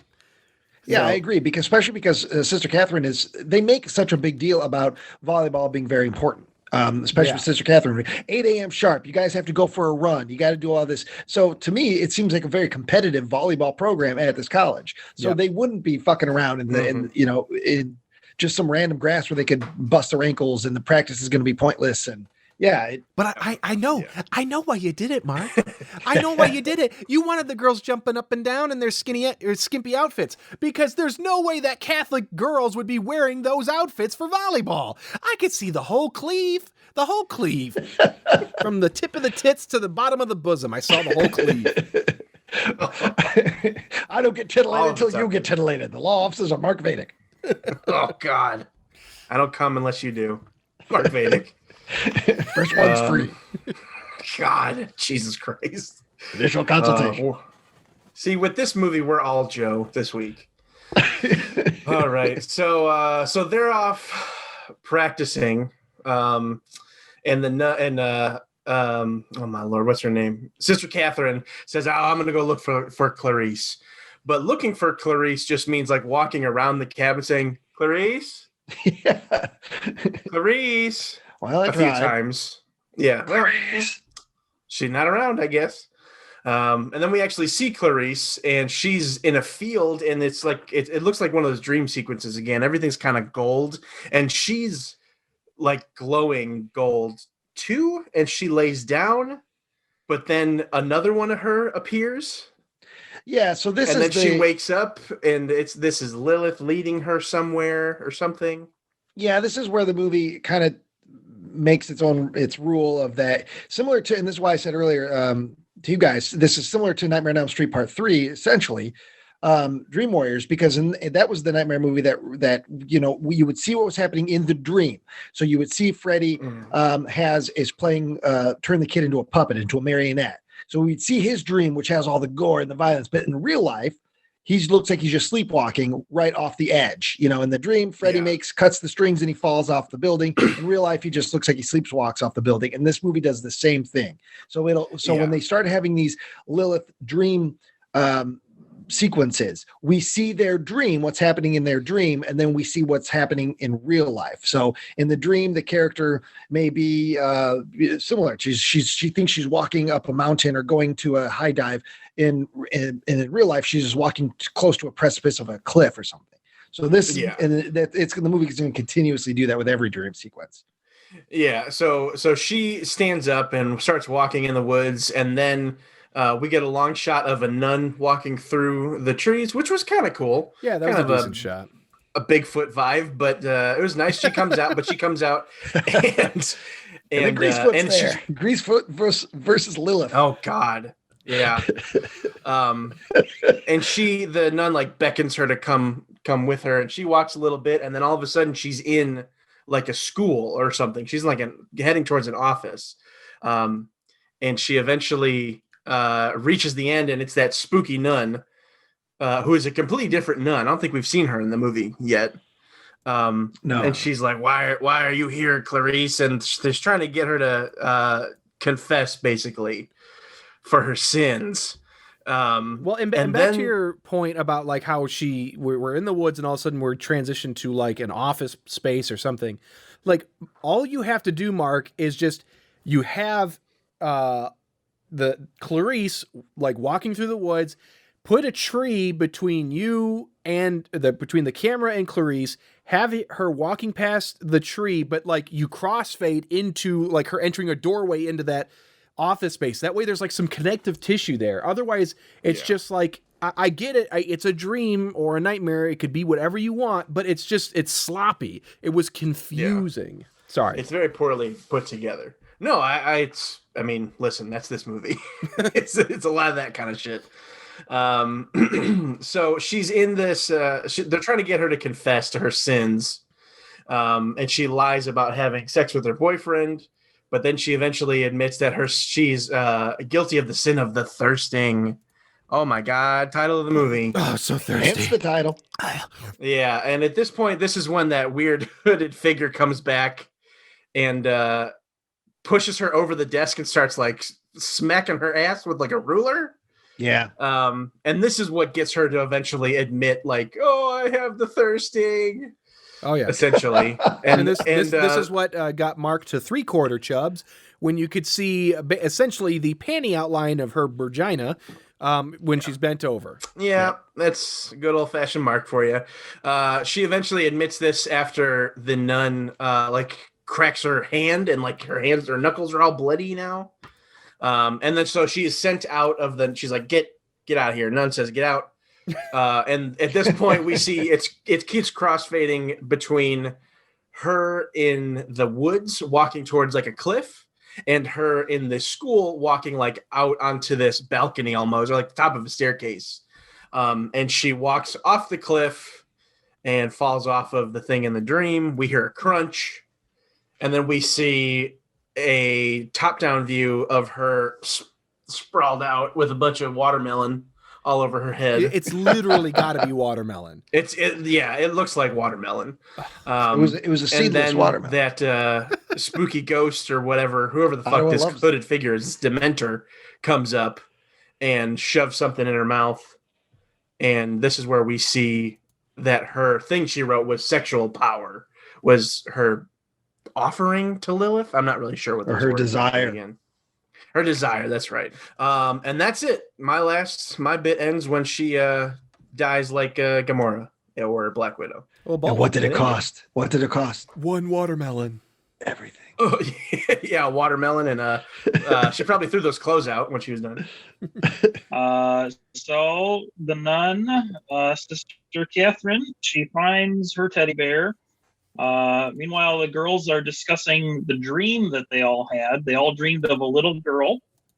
I don't think that's ever explained. Sister Catherine shows up. They rat out Clarice for banging her boyfriend. And then they leave. Sister Catherine guilt trips what's-her-face, who's the pious girl. Michelle. And I can't even remember what it is she guilt trips her to do. Doesn't matter. Michelle was going to tell Sister Catherine what actually happened, and Jackie's like the tough girl, like what did you say, Sporty Spice? Yeah. And she steps up. She's like, no. Clarice was with her boyfriend last night. Maybe she's with her now, because she's trying to avoid getting punished. Yeah, and Sister Catherine tells her that if anything happens to Clarice, then it's going to be her fault because she didn't tell her. The other girls discussed not revealing all the witchcraft they did last night. Oh, and as they're walking through the woods, a disgusting Chuck Norris pops out of nowhere and starts babbling. Okay, so I'm on the IMDb page, and I'm getting more pissed off at Mark. Okay, so in his synopsis, he has these 3 archangels, and again, I'm totally taking a stab at these names: Senoi, Sansonoi, and Samengaloth. And on the cast page, Charlie Beck, who played the bum at the beginning of the movie, is Sansonoi, spelled differently than the Sansonoi on the synopsis. So fuck off. Then Gary Sugarman, who played this gentleman that Nick is talking about now, he's listed as Angel 1. Okay. He's not Angel 1. He's Angel 2, as far as we're aware. But why didn't you just fucking give him his actual fucking name? Now, I don't know what the credits in the movie actually say for these actors. Maybe they are actually correct. I don't fucking know. But get your IMDb shit together. Sorry, Nick, just a little fun fact. He just babbles and gives ominous threats, I guess, and tries to grab at one of the girls. And then another one pulls a knife on him. And then he just disappears into the woods. He runs off, and they don't see where he goes. But why are you gonna skip his great comedic moment, Nick? What's he do? What's funny? I can't remember what he says. But essentially, like, whenever Jackie confronts him, and she pulls a very, very tiny pocket knife on him, like, I don't know where that was. You know what I mean? He says something to the effect of like, You make a good point. And then like Yeah. he walks away, but then he doesn't actually stop. I assumed that was the director of the movie. I I guess did too. that was my for first sure. thought, It was like him. this guy's really handing it up. That means he's the director. He really wants to fondle those girls or whatever. So yeah, Oh, it's not. I know, but it should be. I don't think he gives himself a cameo at all, which is surprising at this level. Oh, absolutely. I assumed that because there's a couple of shots I think where the cloaked figure like touches some breasts or something later in the film, and I'm like, that's gotta be him, but it's not. Meanwhile, elsewhere, Sister Catherine is calling the cops. They go through the bullshit, like, oh, yep, gotta wait 48 hours, sure thing. Nonsense that has caused so many lives to be lost over the last half a century. Yeah. So that's perpetuated in this. So that's good. Elsewhere, Mary's. Oh, we're getting to the good part. This is where the fun begins. And who do you think shows up? A Keebler elf. It's Mickey, Rooney. Mickey Rooney. the groundskeeper. Also, Mr. Yaniyoshi. Let's see. So he actually gives his all. He gives his Mickey Rooney. There is some level of acting in the movie, if only for maybe 3 minutes. Yeah. It only took an 84-year-old actor to finally bring a performance to this film. Yeah. No, And I'll kidding. tell you this, and I'm not going to say that at 84 years old, you could be very spry. You could very well single-handedly take care of a single cabin if you've taken care of yourself. But Mickey Rooney, as seen in the movie The Thirsting, isn't a guy that is doing any sort of labor. Yeah. I would say that if I was at that cabin and that camp and I saw Mickey, I would call somebody and report it, because I'd say somebody is abusing this man. They're forcing this man to mow the lawn, 84 years old, 5'1" or whatever he is, that, he's not a healthy man, but we're led to believe he is the main groundskeeper for this cabin. Oh yeah, he's getting up there trimming trees, raking the leaves. That's what I initially thought too, because he appears, spooks Mary. Mary's like, "Who are you?" "Oh, I'm the groundskeeper." And I'm like, "Wait a minute. Why wouldn't she know that? Like, how do you not like just know everybody that's involved with the school?" So now I'm curious if he just appeared. Like, Yeah. he's not actually the groundskeeper. That's just his angel disguise. Yeah. Yeah, as the scene goes on, because as Nick will tell you, he gives her a special amulet that's going to come back later. He just randomly, gives her a bunch of wisdom, and he's a very benevolent old man. He took the form of something that she'd find relatable, Comforting. Mickey Rooney. What if it would have been Mickey Rooney as himself? Like finds out she's a big Black Stallion fan. That's her favorite movie, and they're like, "Well, what form should we take?" It's like Gozer. What form will we take? And it takes Mickey Rooney, but she freaks out and starts screaming, "Mickey Rooney's here!" He can't get his message across because she's fangirling about Mickey Rooney in the moment, and then he's got to revert to his regular self, which is like this awful demon angel creature. There you go, Mark. Mark, was his name Mike? Who directed this? Mark. It was Mark. Vadic. Mark Vadic. There you go, Mark. You could have had a good fun bit. And I also want to know how much Mickey cost. I want to know what the cost from top to bottom was for putting Mickey in your movie for 5 minutes. I honestly, it can't be much. Like, here's what I'm going to guess. He doesn't live in Ottawa. I'm going to guess you pay for the travel, you pay for the hotel, and it's probably like a by the day. You're paying for the day. And I'm guessing that Mickey was probably $3,000 to $4,000. That's what I'm going to guess. Because he was an Academy member in good standing. He was in the Screen Actors Guild. I mean, I'm sure, it must have been worth it for The Thirsting. You get that Mickey Rooney. It's such a weird person.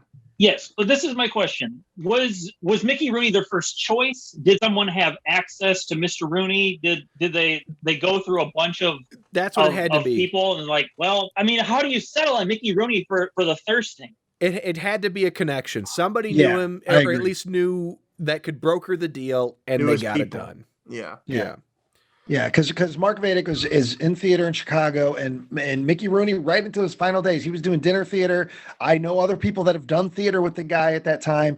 He was active in this kind of regional stuff, so he probably was a theater connection in Chicago. Somebody knew somebody, and then it was like, well, we could get Mickey, and we raised the money, and that adds a lot of status to this little low budget movie that we wouldn't have otherwise. But it's so bizarre because it's like, okay, like the breasts in a horror film that apparently you have to sell it, you got to have a name. Give me a name. But Show me Mickey. Yeah, but the Mickey Rooney crowd does That's not what want I'm to saying. watch the Thirsty. Like Mickey Rooney is such a. If you get Eric Roberts for this movie, I Yes. understand. If you get Oh, yeah. Danny Trejo for this movie, I understand. I don't understand how you get Mickey fucking Rooney for the Thirsting. Did Mickey read the script? Did Mickey know this No. was this fucking horny? There's no way. They showed him his scene. He thought that he was doing like a miracle on 30. Fucking angels in the outfield. Yeah, he thought he was just, I'm appearing as an angel. I'm giving wisdom to this young girl who needs it in a time of crisis. He had no idea Oh my You god. know that's how that was sold. that Mickey tried to bury this movie so that no one could see it. Mickey was trying to repent for his naughty behavior back in the 40s and For all 50s. those terrible things he did to Judy Garland back in the So day. his agent put out a presser that said Mickey Rooney looking for parts as an angel. Like he thought literally it would buy him the goodwill to go to Doesn't heaven. matter what the rest of the movie is. I also like to think that Mickey Rooney's agent at the time is the same agent that Charles Durning had. Oh You got no. Charles Durning and Eye Murders, another movie with a bunch of salacious stuff in it that Charles Durning probably didn't know what was going on. Mickey Rooney's playing an angel in the Thirsting movie. Front butt casting. The angel was getting his cash, man. He paid. From Butt Pictures. Proudly represents Mickey Rooney and Charles Durning. Well, anyway, Rooney's Anyhow. he's doling out some wisdom, Man. and his little spiel, it's okay. It feels comforting. This Mickey Rooney. Santa Claus. Look for the little miracles in life to get you through, which makes me kind of think that he rewrote this himself, possibly, because this does not jive with any of the rest of the movie. No. This nice little sentimental thing in the middle of it. But anyway, he gives her this amulet. He's just got this amulet, and he's just insisting, no, I want you to take this magic amulet. She says, no, I can't take your magic amulet. He says, yes, take my magic amulet. He says, no, I can't take your magic amulet. And then eventually she takes his magic amulet, and then he leaves, and she leaves, and that's it. And Mickey is done, and then you have to sit through another 50 minutes of this. And that was your high point. That was Mark Vadic subtly telling you, look for the small miracles. He said he knows that the Thirsting as a whole is not going to do it for you. Yeah. It's bad. But there's little parts. He's like, come on, there's little parts, guys. Come on, everyone can find them there. He was basically telling the audience for the rest of the movie, look for the little things. Rooney is, Enjoyment. Focus when the music gets good, because that's the only thing I liked about this. Yeah, Yeah. there's some good music, absolutely. Without a caveat, that's the one thing I was like, no. For the most part, there's like one or two tracks that I don't like. I like the score. I don't really like any of the music that's in it. Yeah, the 2000s rock. Yeah, that's too much. But all the music, especially during the dream sequences, Yeah. that kind of droning, Yeah. like ominous. I really liked that. That reminded me of like other good movies that I liked. Yeah, I'm pretty Well, sure and that he's gone on to that- do other bigger stuff too. Yeah. yeah, he worked with Zimmer on the score to Inception, I'm pretty sure. Oh, Yeah. I'm fucking lying. I don't know. Well, I believe this. We're watching a horny devil movie with Mickey Rooney in it. I can believe anything. Yeah, that's all I got on to do some mainstream stuff. Here we go. So after Mickey warms our heart and gives us a few moments where we're like, oh, God, remember Mickey Rooney? We're back into the Thirsting. So Mary goes to Sister Catherine's cabin and asks if Clarice is back. And she found Clarice. Catherine says, well, no, got to be 48 hours, whatever. But if she isn't back in the morning, we will go and look for her. And then again, she apologizes to Mary. She's always apologizing to Mary because she loves Mary. She's in love with Mary. Next, we cut to Jackie, Michelle, and Tiffany, and they are hanging out at the campfire, and they're looking through Mary's book, trying to find out how to get rid of Lilith. This has gone way too far. It's time to fix this thing. So they find out the way to get rid of Lilith is they must once again write their wishes on pieces of paper and burn and destroy them. The problem is they need all 5 wishes, and they don't know what Mary wished for, and they don't know what Clarice wished for. Michelle then pipes up real sheepishly and says, well, I was digging through the trash and I saw what Clarice's wish was. At that moment, Mary shows up, and Mary's just had this wonderful meeting with Mickey Rooney, and she got this powerful amulet, and you think that she's coming in and is going to be, look, guys, I'm with you. We're going to fix this. Mary not only says, no, I'm not going to tell you what my fucking wish was so we can get rid of Lilith. I think we should ignore it and the whole thing will blow over. She says, I think we should just leave it alone. It'll probably go away on its own. Well, it's in the amulet was there earlier in the movie. So did Mickey Rooney pull a little magic trick where he pickpocketed her and then pulled it out from her ear? He does that. I forget. Yeah, he did a little magic trick behind her ear. And Mary at that point, she thinks she doesn't understand the significance of the amulet. She thinks he's just doing a goof and a trick, and she says that. She's like, gotcha. Okay. And he's like, no, you're not understanding. I didn't just pull it. I'm giving you a fucking amulet. You hold it and you wish on it, and things will get better, like his father told him. I would love for a really hot and angry Mickey Rooney to be like, listen, bitch, like this fucking amulet.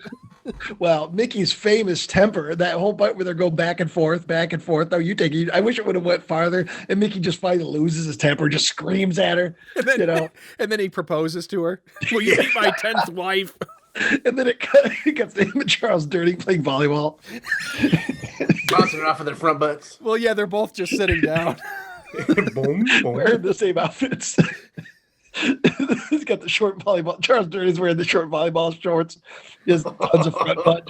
Remember the golden age of cinema? I worked with the Coen brothers, for Christ's sake. All right. So Mary shows up and she goes, no, I'm not going to tell you my wish, and we're not going to do anything about it. So fuck off. Bye. I'm going to bed. Well, that doesn't sit well with the girls, but Michelle pipes up in that moment. Well, I guess what, guys? I also saw Mary's wish. So yay, problem averted. If she would have just fucking said that from the first, they wouldn't have need to have the exchange with Mary. But all right, so now the girls have the 5 wishes so they can do the plan of getting rid of Lilith. Then we cut to Sister Catherine, who's praying in the cabin. And this dissolves into as she's praying, she has a dream. And this is a dream that involves naked Catherine on the bed, wearing some sort of headdress. I don't know. She got like an amulet of her own. I don't know what it is. Some sort of crown.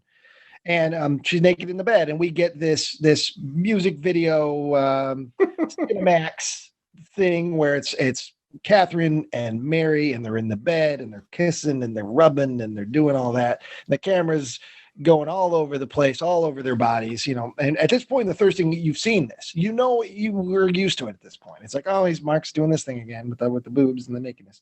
But this is also, this is also Sister Catherine's dream. And I thought the song playing during this period wasn't terrible. Let's see, but that's about it. Oh, and then there's more Parcel Tongue. There's more of that. But here's where we get some of the story that we heard from Mary earlier involving Lilith. In this dream sequence, what I took from it is that Mary is Lilith at this point. And she says, say the one word. And she's trying to get Catherine to say the one word. And as we learned, the reason that Lilith was turned into a demon is she said the one true name of God, whatever that is. So I assume that's what she's saying. Say the one word. For you to become Lilith, accept the gift. Accept the gift. And then boom, before anything happens, she wakes up. And it's all a dream. We cut back to Jackie, Michelle, and Tiffany. And they've done the ritual. They did that at the campfire already. They wrote down everybody's wishes. They burned them, and they're like, I guess hopefully that's it, guys. Let's just go to bed and volleyball tomorrow morning, maybe some breakfast, and they go to bed. Good night. Do we know why it didn't work? Because not all of them were there, I thought, because Clarice is already dead. They brought her up with 5, and now they're trying to take her away with 4. Magic. Yeah. I mean, that's all. That's as far as I think they went. Well, I actually bought a copy of the Thirsting Compendium, the fan cut on eBay. And so I've been reading about, the history of the Thirsting and the different cuts. And that is the rule. There's a rule book in the back of the Thirsting. So Trevor's absolutely correct. And then was there like a giant, fucking pop-up book. Well, I was going to say, do you see a bunch of pictures of Mark Vadek's dick? It's just a trick to look at his penis. No, that was the bookmark it came with.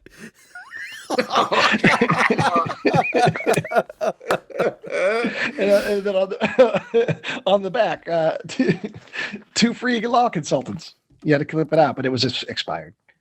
All right, so Jackie, Michelle, and Tiffany are asleep in their beds. They think all is okay, but it is not okay because they all start having their dreams. And Jackie wakes up and sleepwalks into the kitchen. Michelle gets up and she sleepwalks into the pool room. Tiffany wakes up and sleepwalks into the girls' bathroom. And then my sequence is over. But things are going to get crazy. We got a lot of dreams coming. All right, this is where Mark seals his fate. Yeah, no kidding. So sleepwalking Jackie, she's standing in the mess hall, and we begin her vision or nightmare. She's entering some kind of like, it's a bar, but it has like a speakeasy vibe, where there's one girl in the back wearing a white bikini, or I don't know what the heck you call it, but underwear, but she's stripping. And then we see what looks like an off-duty plumber in a filthy white tank top, and that's, I guess, the bartender. And throughout all of the nightmare sequences we're about to see, the hooded, cloaked figure is there in every single fucking shot, just standing there at the bar doing something. But they're not interrupting what's happening. So Michelle, we cut to Michelle. She's walking out of a filthy river. The cloaked figure is standing on the water behind her. Tiffany, as Ryan said, walked into the bathroom shower facility where the cloaked figure is just standing in the corner. It looks like he's pissing into a garbage can. And then we cut to Tiffany. He drank too much. He was too much thirsting. We cut to Tiffany. She's all glamored up in a dress and she's wearing all this jewelry. She's in the back of a nice car with her sugar daddy, or apparently husband. And he says, "I will see you after surgery and I'm going to get you a recovery present." And then he kisses her very disgustingly. And Tiffany says, well, she needs some big ass diamonds because her tiny rings are beneath her at this point. She enters what looks like a bed and breakfast hallway, but I guess it's supposed to be the surgical waiting room. The receptionist swoons over her. Again, there's like, it's like the illusion of a different time period or something, like the 40s or the 50s or something like that. Yeah, it gives you this glamour, this old Hollywood glamour vibe. And the receptionist's like, "Oh, I love you, Tiffany. I love you." So she's some kind of celebrity or star, and she asks for her autograph. And Tiffany turns around and looks at her and says, "No." What a dick, but not nearly as big a dick as Mark is. And then cut to more boobs. Oh my gosh. We're back to Jackie's nightmare sequence where we're getting some close shots of that stripper. And then Jackie walks up to the bartender. And she says, "Hey, I need a phone. I need to call a tow truck because my car broke down." And the bartender's like, "How old are you?" And she's like, "Well, I'm 16. He's like, "Get out of here. You're too young to be in my bar." But Jackie's like, "Nope, I really need that phone." And so he hands it over to her. I don't know why we had to have that little confrontation where he says no and tries to kick her out and then immediately gives her exactly what she asked for. Fine, fuck it, whatever. Well, we had to know that she's 16. Oh, that is what it is. Ew, fuck you, Nick. Fuck you, Mark. Ew. So we're back to Michelle, and she's standing in the woods somewhere by the river, and we get one of the few decent transitions where she turns her face, she's looking around the woods, she turns her face towards the camera, and it crossfades with another shot of her looking in that same direction. And all of a sudden, oh my God, we're in an empty warehouse where there's a bed, and the priest, the father, is flaying a gagged up and leather-clad man strapped to some BDSM spread eagle device. His face is covered with intent, as we will learn later. And then we're out again, and we're back to Tiffany. And she's walking through what looks like the other side of that warehouse where they shoved all this shit out of the way the last shot. And she's on her way to the surgery, which is taking place beneath a metal staircase. Okay, I get it. It's a nightmare, Mark. But fucking, it's either you're all in or you're all out on this. Either she really is this glitzy, glamorous woman and she's got to go to some seedy underbelly place to get the surgery, but underneath just a random metal staircase, like, what the fuck, dude? Take me to an actual facility. Or just make every dream fucking nonsense. But fine, whatever. The surgeon is apparently Caliban from the X-Men comics, and he has some kind of sort of Euro trash accent, and he tells it to take off her clothes. And then we cut between the nightmare and the real life version of Tiffany sleepwalking, and she's undressing in the shower because we got to get more, Mark. We got to get more. And she turns the shower on and she's just standing there because, she's asleep. We're back to Jackie, and she tells the bartender that the phone is dead, but he says it just takes quarters. And again, I know it's a fucking nightmare. It's a dream. You can make it whatever you want to be. It is a rotary telephone. It does not take quarters unless the bit is that you need to give the guy a quarter unless you want to, in order to use the phone. So Jackie asks if she can. Doesn't he do a thing where he drops the quarters and he wants her to bend over and pick them up? Yes, he asked. Jackie That's asked, what he was. He was just being a lecherous scumbag.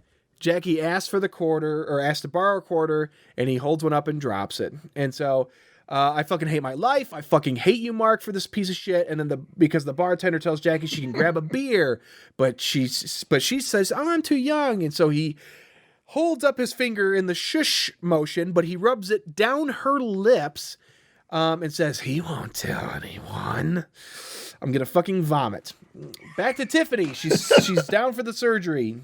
And if it wasn't clear, the cloaked figure is standing there in the background the whole time, and Tiffany tells the surgeon she wants to be more beautiful because her husband looked at another woman. Woman, your fucking husband was like 100-year-old man. You can do better than this, Tiffany. Fucking let him go. But she goes on to say that she wants a special, like, unique face. And the surgeon, Caliban is all in on this. And so as long as she has to stay awake. He likes his patients to stay awake for the surgery. I don't know why I'm going. That's why you can get the full experience. Yes. But then surprisingly, for some reason, he puts on actual surgical gloves for the surgery. So that's nice at least. I don't know why. It just fucking have him go hands deep, but whatever. So then the priest, we're back to Michelle's nightmare. And the priest forces Michelle to purge the masked gimp by giving him a blowjob. And so we get this graphic shot from behind Michelle as she's bipping and bopping up and down on this dude, giving him a blowjob, while the priest just keeps whipping this guy. And fuck you, Mark, for making me see this crap. Back to Jackie. Jackie is getting sexually assaulted by the bartender who grabs her ass. We see sleepwalking Jackie reach for a knife, which we think, oh, thank God she's going to do something to this man. But nope, in the dream, she grabs a fucking bottle opener, pops open the bottle that her underage ass is going to drink from. Jackie thanks the bartender for the beer, and he says, that's all you're going to give me? And he fucking bends her over and rapes her. Fuck you, Mark. Her being assaulted is cut in between shots of the surgeon just getting blood everywhere. He's botching that surgery with a toe knife. We see the cloaked figure. He's handing sleepwalking Tiffany, who's still in the shower, a blow dryer. So we see where this is going. Michelle is now on top of the dominated man, having sex with him while the priest whips her and tells her to take his sin into her. Did Mark play that role, you think? The dominated man, is that Mark? No, it's not him. Damn it. It looks like the dude that's from Mr. Show. I can't remember that dang actor's name. Oh, I didn't get a good look at his face. Not Tompkins, but the other guy. Oh shit! I gotta. Hang on, let me pull that scene up. I'm sorry to even invoke this gentleman's name because he's a nice guy. But anyways, the father is telling her she must repent for her sins, and her sister's sins, all their sins, and then the cloaked figure barfs out some parcel tongue, and I don't fucking understand anything that's happening. And then the priest removes the masks of the man that she's been having sex with and gave a blowjob to, and it's her fucking dad. And he says, "Yep, I'm so sorry, baby." Fucking Michelle gets up and she barfs. And I hope that this podcast empowers these actresses to open a class action lawsuit against you, Mark, you piece of fucking shit, for this fucking disgusting film. Fuck you, Mark. God damn it. I'm done. That's the end of my part. That was it, your sequence.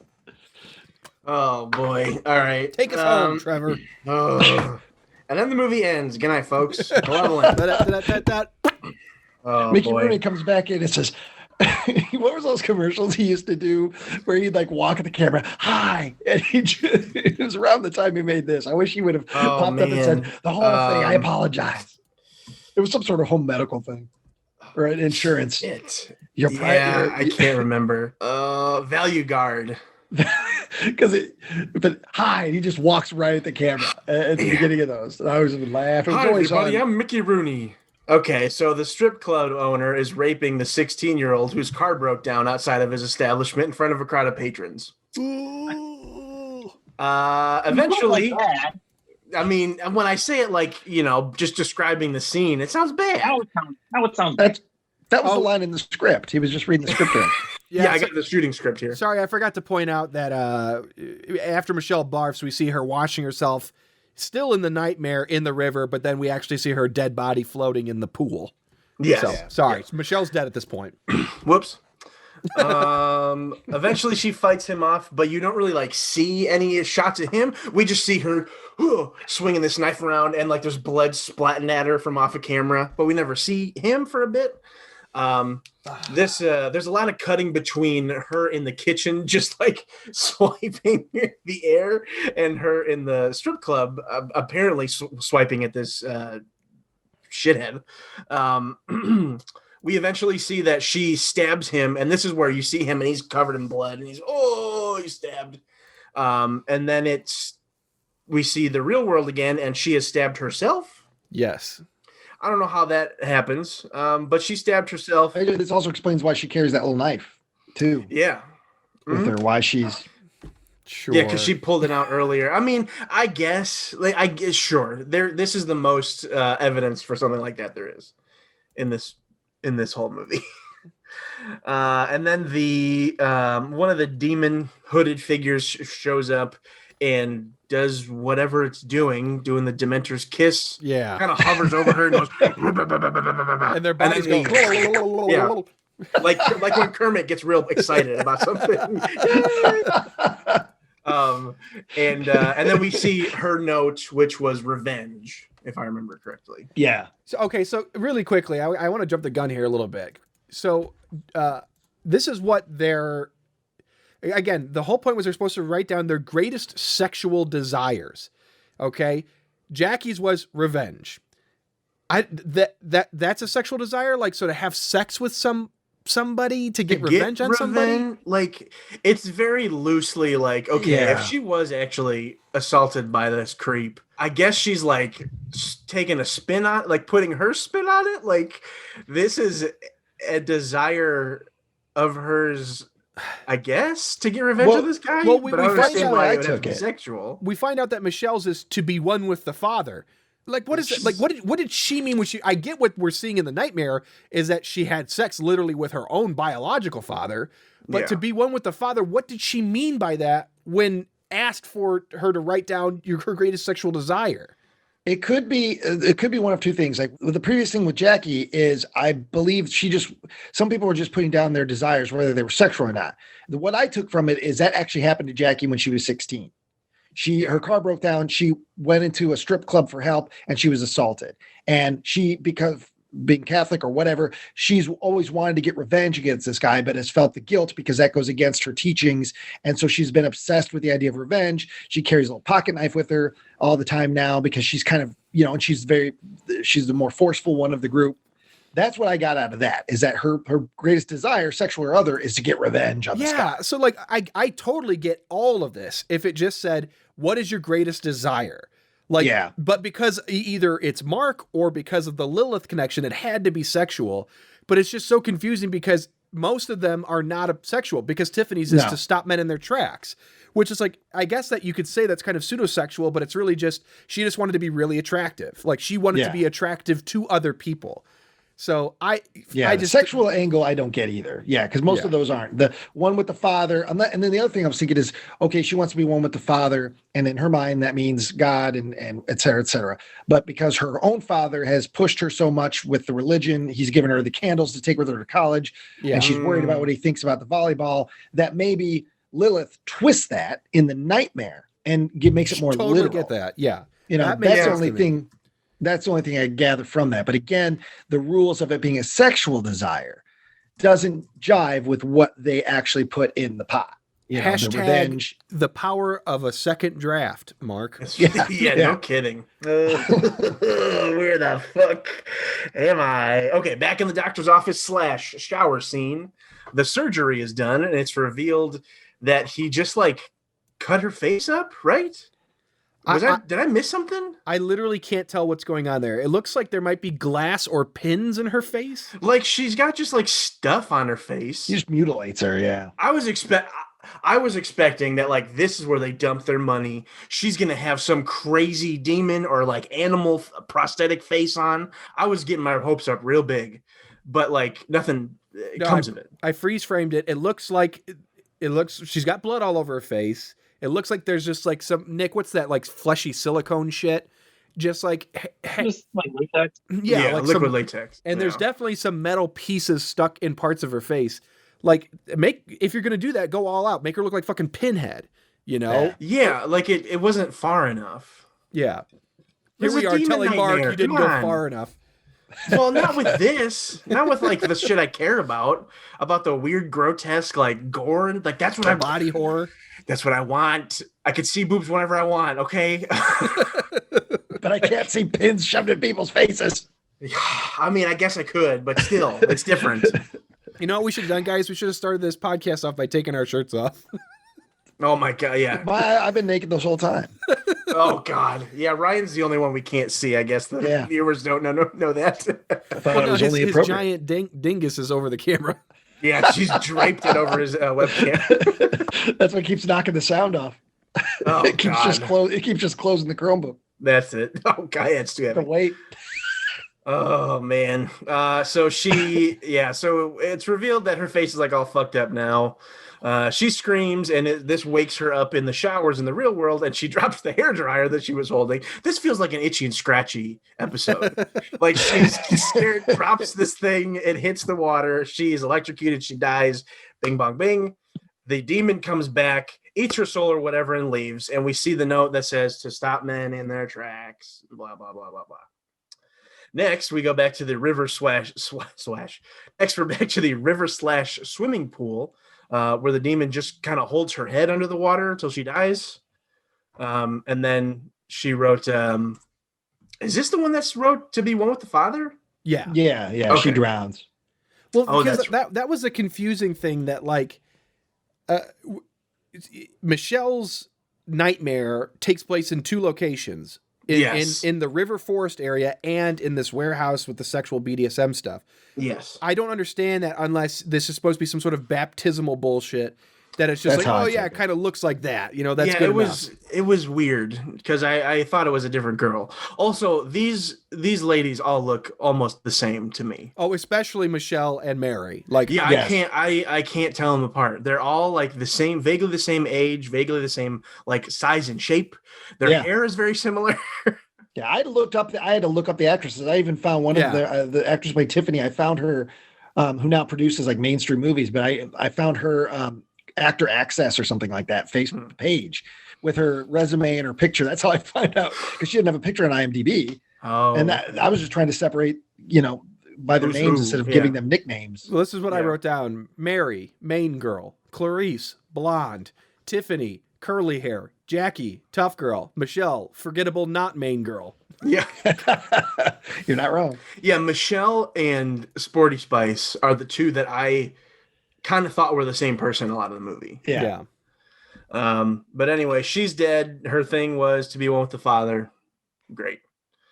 Then we go back to Sister Catherine, who's asleep. She's having a nightmare, the same recurring nightmare that is never really elaborated on or explained, where she's a little girl and she's stuck in a well or a closet or something. I don't really know where she is, what's happening, but she's scared and she's a little kid. She is awakened by the demon voice, right? No, I'm sorry. Mary is then awakened by the demon voice, and she runs, turns the light on, sees the demon, and runs out of the cabin. The demon is telling her, and he's like popping up in different places. Like she runs out of the cabin, She and we runs to see the basically demon in each there. girl. Yes, and he keeps popping up, telling her that like she is the chosen one. She can complete the cycle. Blah blah blah. She runs around Camp Tuck. All you gotta do is scissor with me. Yeah. You're gonna Come on, dear. Just give us a kiss and you'll be done. Film will be done. Well, I don't know if you guys have ever watched any of the Subspecies movies, but the voice that this demon is doing is identical to the main character from those movies, Radu. And to the point where I was like, come on. I mean, that's a Radu voice there. Come on, Mark. Come on, Mark. I'm Wait, the wait, Low Rabadook. budget Come on. horror fans know what you're Rabadook. doing. Come on. But I also will thank Mark for this. We now have Tyler's demon voice, Yeah. which I want more of. Come on, Tyler. Come on, Ryan. Show me your penis. There he is. More and more. Our new friend. So Enjoy yeah, the Ryan she. and Brian program. Oh my god, yeah. She runs all around Camp Tuck. She finds all of her dead friends. That's great. The demon and Mary end up in the main cabin, the one where they had the classroom originally, and I believe where they had the seance at that one, or Yeah. they did the magic shit, whatever. She ends up in the cabin, and she's kind of like cowering behind the rack of like firewood, and then she remembers Mickey's magic amulet, and she has it on her. Thank God she has it on her in her fucking nightie. And she like runs in the center of the cabin, quickly draws the pentagram, and she drops the teddy bear in the center, and the demon starts to melt like the Wicked Witch of the West. Couldn't it have just been like the power to defeat the demon is inside of you, rather than like there needs to be a magical amulet. There needs No. so without the amulet, she just would have been fucked because she Yeah. there's nothing special about our protagonist. No. It's just that, oh, well, you have the right thing, so you win. Yep. But Yeah. I'm also confused as This movie. You've cracked the Thursday. Yeah. I don't know if You've I'm quenched to asking the thirst. if we wrote this movie and tried to do it better, what's the fucking point of it all anyways? Because are these girls really that bad that they deserve To to get die? boobs on screen. To be in the presence of 10 unique boobs. That's his only goal. I mean, you're right. Like, You're absolutely right. All thirsty. hell yeah. I guess. But Was Mark ahead of his time? Was Thirsty being used in 2004 and 5 as That's what- it is now? I don't know. I don't believe so. Is that where this came from? Is this fucking movie? Can we trace the lineage of like thirst traps, thirsting, thirst to this fucking thing? I don't know. I mean, crazier things have happened. Every time somebody sees someone attractive and then someone accuses them of being thirsty, the law offices of Mark Vadic sends out a cease and desist letter. Yeah. It's like a bat signal. Oh god. So then Mary is I guess some time has passed. A little bit of time has passed. Mary is passed out on top of the pentagram in the middle of the floor, and Sister Catherine comes in and like kind of wakes her up and hugs her and like consoles her, and then they kiss, Yeah. and then she gets to that wiggly The soul like suck. the soul suck, and they're doing the early 2000s thing where like the frame's all jittery. Like you see a little bit of that in Fellowship of the Ring towards the end when the Uruk-hai are running and everything's all jittery looking. I hate it. I can't stand it. It's the early PJ 2000s. loved that. He loved that. He sure does, man. He gave that up after King Kong That's good. because he does in King Kong too. Yeah. Oh, that's right. That's right. The nun looks at the camera and says something in a demon voice that I couldn't discern, and then boom, directed by Mark Anthony Vadic. And that's it. Yeah. And I don't know. I don't know what she said at the end. I couldn't I'm discern playing what it she was back saying. now. I'm trying to something find about it. the one. I think doesn't she report to say something about the one that line when Let me listen here. Let me crank the it. line of the The one for the son of the morning star. yeah, because that's what she said. Because and I don't understand it, but that was part of when they were reading that all the stuff about Lilith and what makes her. They need the 5 elementals, or they need 5 people, 4 elementals, and 1 to be the morning star or whatever the fuck. 1 to be fake sausage or something. One Go for to the- markvadic.com for more tits and ass.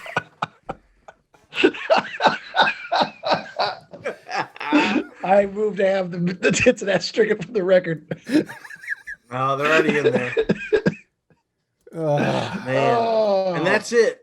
That's it. And it's done. And I never want to talk. You know, this movie, I don't know if we've talked about, I can't remember how much we discussed it in the beginning, but this movie was set shot around Ottawa, where majority of us are from.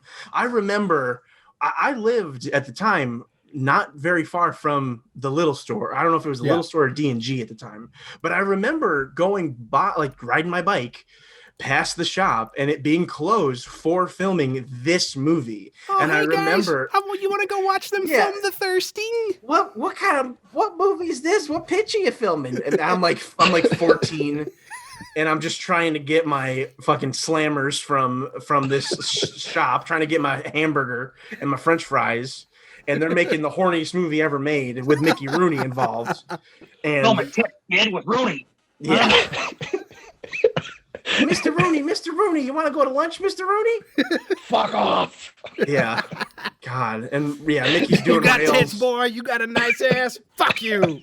I'm a little fat boy. I got some little fat boy boobs. Sure, Mr. Rooney. And that's it. That's the movie. And I also like the idea, until River City Panic, the only feature film shot in the Illinois Valley area, what we had, The Thirsting, you had Prancer.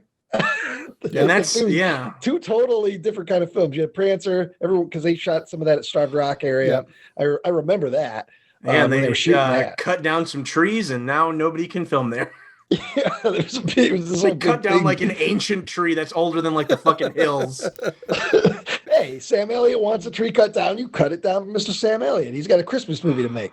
Yeah, and then they released Lilith up on the valley. Yeah, it's nice to know that we're not the filthiest thing that's been shot in town, though. Yeah. You know, that's kind of nice. It is. If only the Ottawa newspaper would have covered. Oh my God! Grace's room with as much respect as they covered The Thirsting. If only they thought we were going to be doing another one of these movies. David Giuliani was around. Oh Jesus, that fucking clown! Fuck you, Giuliani. Suck a dick, Giuliani. So I'm anyway, the original shitty Giuliani guy. On a scale from malevolent to benevolent, I'm going to just go for the first person I see when I look over at my screen. Hold on, and I see Trevor. That's me. This is malevolent. This, I mean, I feel like we've already said everything. All of our feelings are already out there. I always try to look for something positive while I'm watching the movie, and I write it down. And this had like the fewest amount of things I think I've ever had in one of these. I like that one shot of the nun from really far away when she's in the woods. That was kind of cool. I liked. See, I want to say that I liked the dream sequences, but I didn't. I liked the dream sequences, but not what's happening in it. I like the idea of like it's very slow, kind of hazy. The music is doing a lot of heavy lifting. I think that's what I like the most is the music, or the score. Really was cool. I liked it. It was a lot better than we typically get, especially after the big F. Yeah, where it sounded like 90s cartoon. It sounds like the Teenage Mutant Ninja Turtles soundtrack kicking in from time to time. But this was nice. I liked the music in this. I can't say I liked much else in this. It was cool to see Camp Tuckabashie. It was nice to see the Little Store and that surrounding corner. I've spent a lot of time around that corner as a boy. That was cool to see that again. And it was nice to finally see this movie that I'd always had in the back of my mind. And it was, but it was very disappointing to see like, oh, this is what this movie was. So this is a book in my life that I'm happy to close now. And it was very just disappointing. I would, on our scale of malevolent to benevolent, I would definitely go with like probably a full-on malevolent, like 5-point malevolent scale for that. Definitely. So yeah, that's where I'm at. And I'm really dying to hear what Nick has to say as his closing thoughts for this movie. Nick? So I think we're losing something, which is going to sound like it's a positive, but it's the way it's executed is entirely a negative. So this movie was actually very successful as a horror film. It made us very uncomfortable. That's true. It elicited those feelings that you look for when you're watching a horror movie. It's just that they did it in the cheapest, shittiest way possible. Mm-hmm. And like sex and horror movies go together like peanut butter and jelly. Like it's a staple of the genre. I was gonna say peanut butter and A1 sauce. Yeah, well, that's what this movie is. Yeah. You can do those things. You can have those elements, and it can absolutely work, and it should, because it plays on the most visceral base feelings and instincts we have as humans. But if you go for the cheap shots, you just have a movie that ends up feeling really gross. And it didn't get those feelings in a legitimate way. It didn't do it in a way like I can tip my hat like, yep, great horror. It's just shitty and gross. It's exploitation of how did I write? Obviously smut written by and for a pervert, and that's fine. That's fine. If we're watching like softcore pornography, I would say, yeah, this checks the box. I don't know, but you put Rooney in that situation, it taints it. It's like putting vinegar into your milkshake. It's like, ugh, you've turned it into something disgusting. It's not what it was anymore. Yeah. And I just can't help the feeling that this set back women by like at least 15 years, because oh God, it's just so gross. What I have, I wrote a whole book. I'm just so many negative feelings. I guess I'm wondering what the message was here. I mean, was it that like women should not feel sexual desires? Like women should be punished for feeling those feelings? Because only women get punished in this movie. Normally in a horror flick, you got the horny teen guy and something happens to him. Nothing. The one teen guy we get in this movie gets off scot-free. Yep. The only other, not other man, but the priest. Nothing really happens with him. Yeah. It's just kind of to show like a weird. I mean, yeah, there's torture porn and that exists as a genre, however you feel about it, but just showing like an explicit rape for the ooh, yeah, this is gonna get them, this is gonna really shock them. In this day and age, no. Even back in the day and age that this was made, no. It's still gross. It's still exploitation. It's not entertaining. And I guess that leads to my final point, is that I've never been so bored watching boobs. Like watching a bunch of naked women. Like, yeah, that sounds great, for the right person. Sure. But like, this isn't worth it. This is just boring. And how many times have I concluded my rant at the end of one of these episodes with it boring? I just nothing happened. There's oh God. Oh, that's all I got. That's it. Malevolent, Tyler, please. Okay. This is not credit to you, Mark. It is not. I love any chance I get to spend time with the boys, chit-chatting about movies. This is my jam. And you jammed your dirty, filthy fingers in my fucking mouth, Mark, with this piece of shit.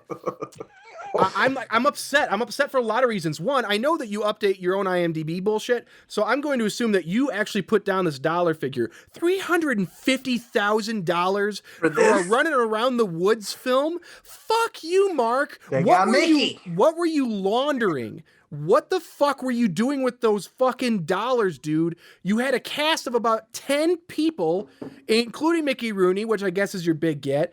But most of these girls never worked again. You fucking ruined them. Yeah. All right? These fucking bright, shining stars of the Chicago, Illinois Valley, and you fucking extinguished them with your dirty, filthy fingers.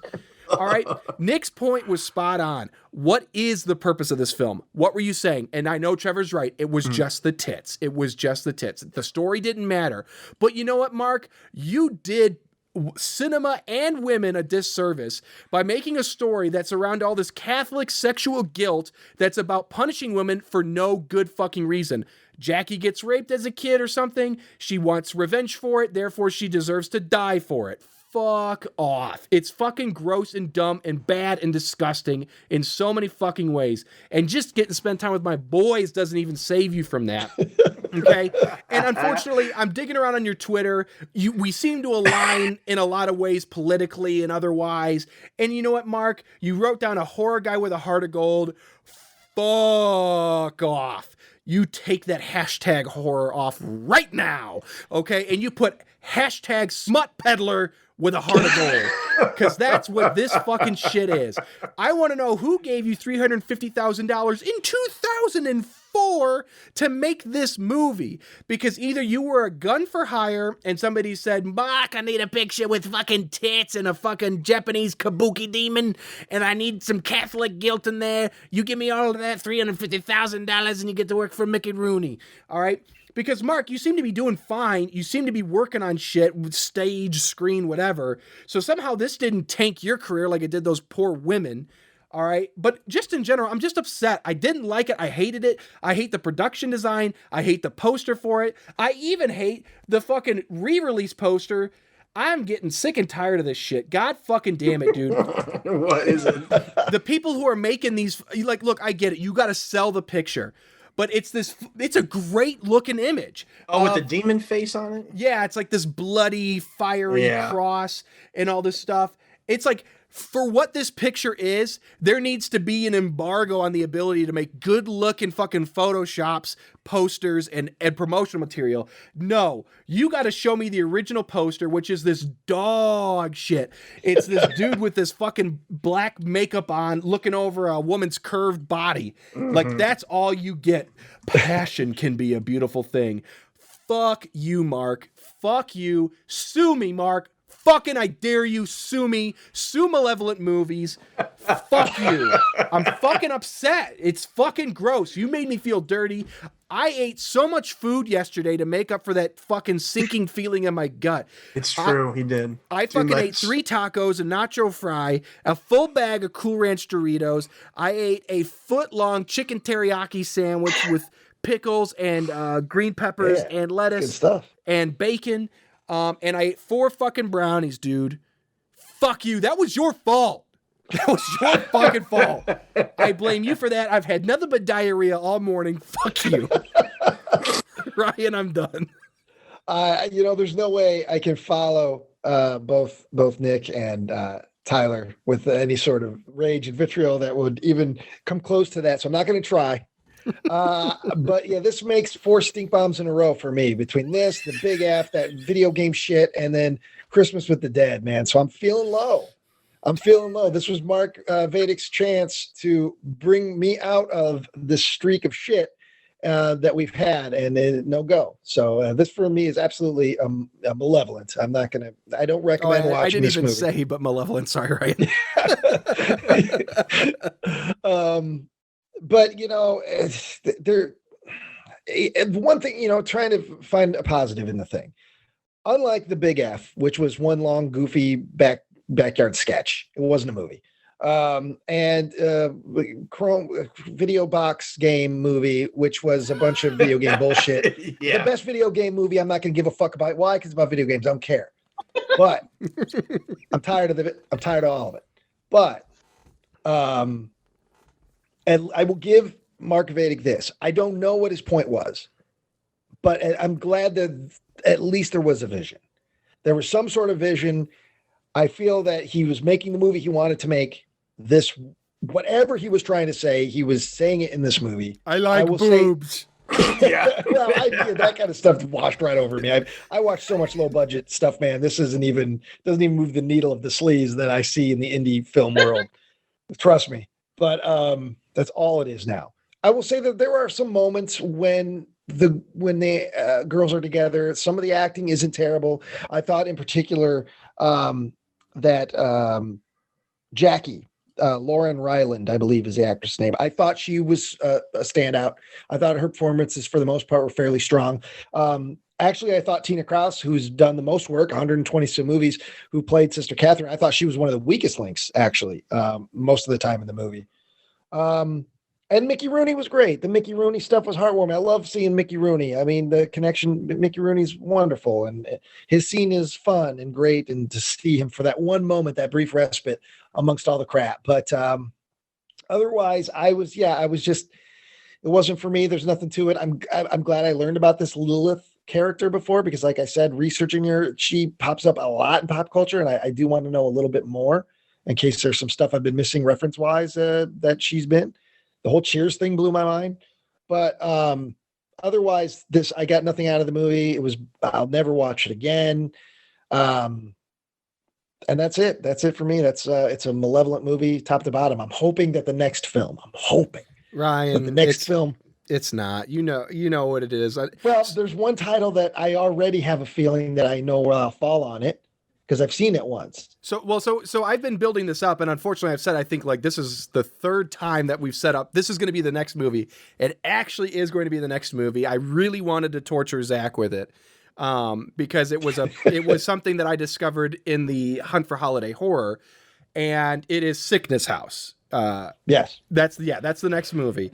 So it's going to have a wide swath of opinions, I believe. But 2006 Sickness House, is it on Tubi or is it on Amazon or something? We watched it initially on Amazon because it wasn't. Oh, it's on YouTube.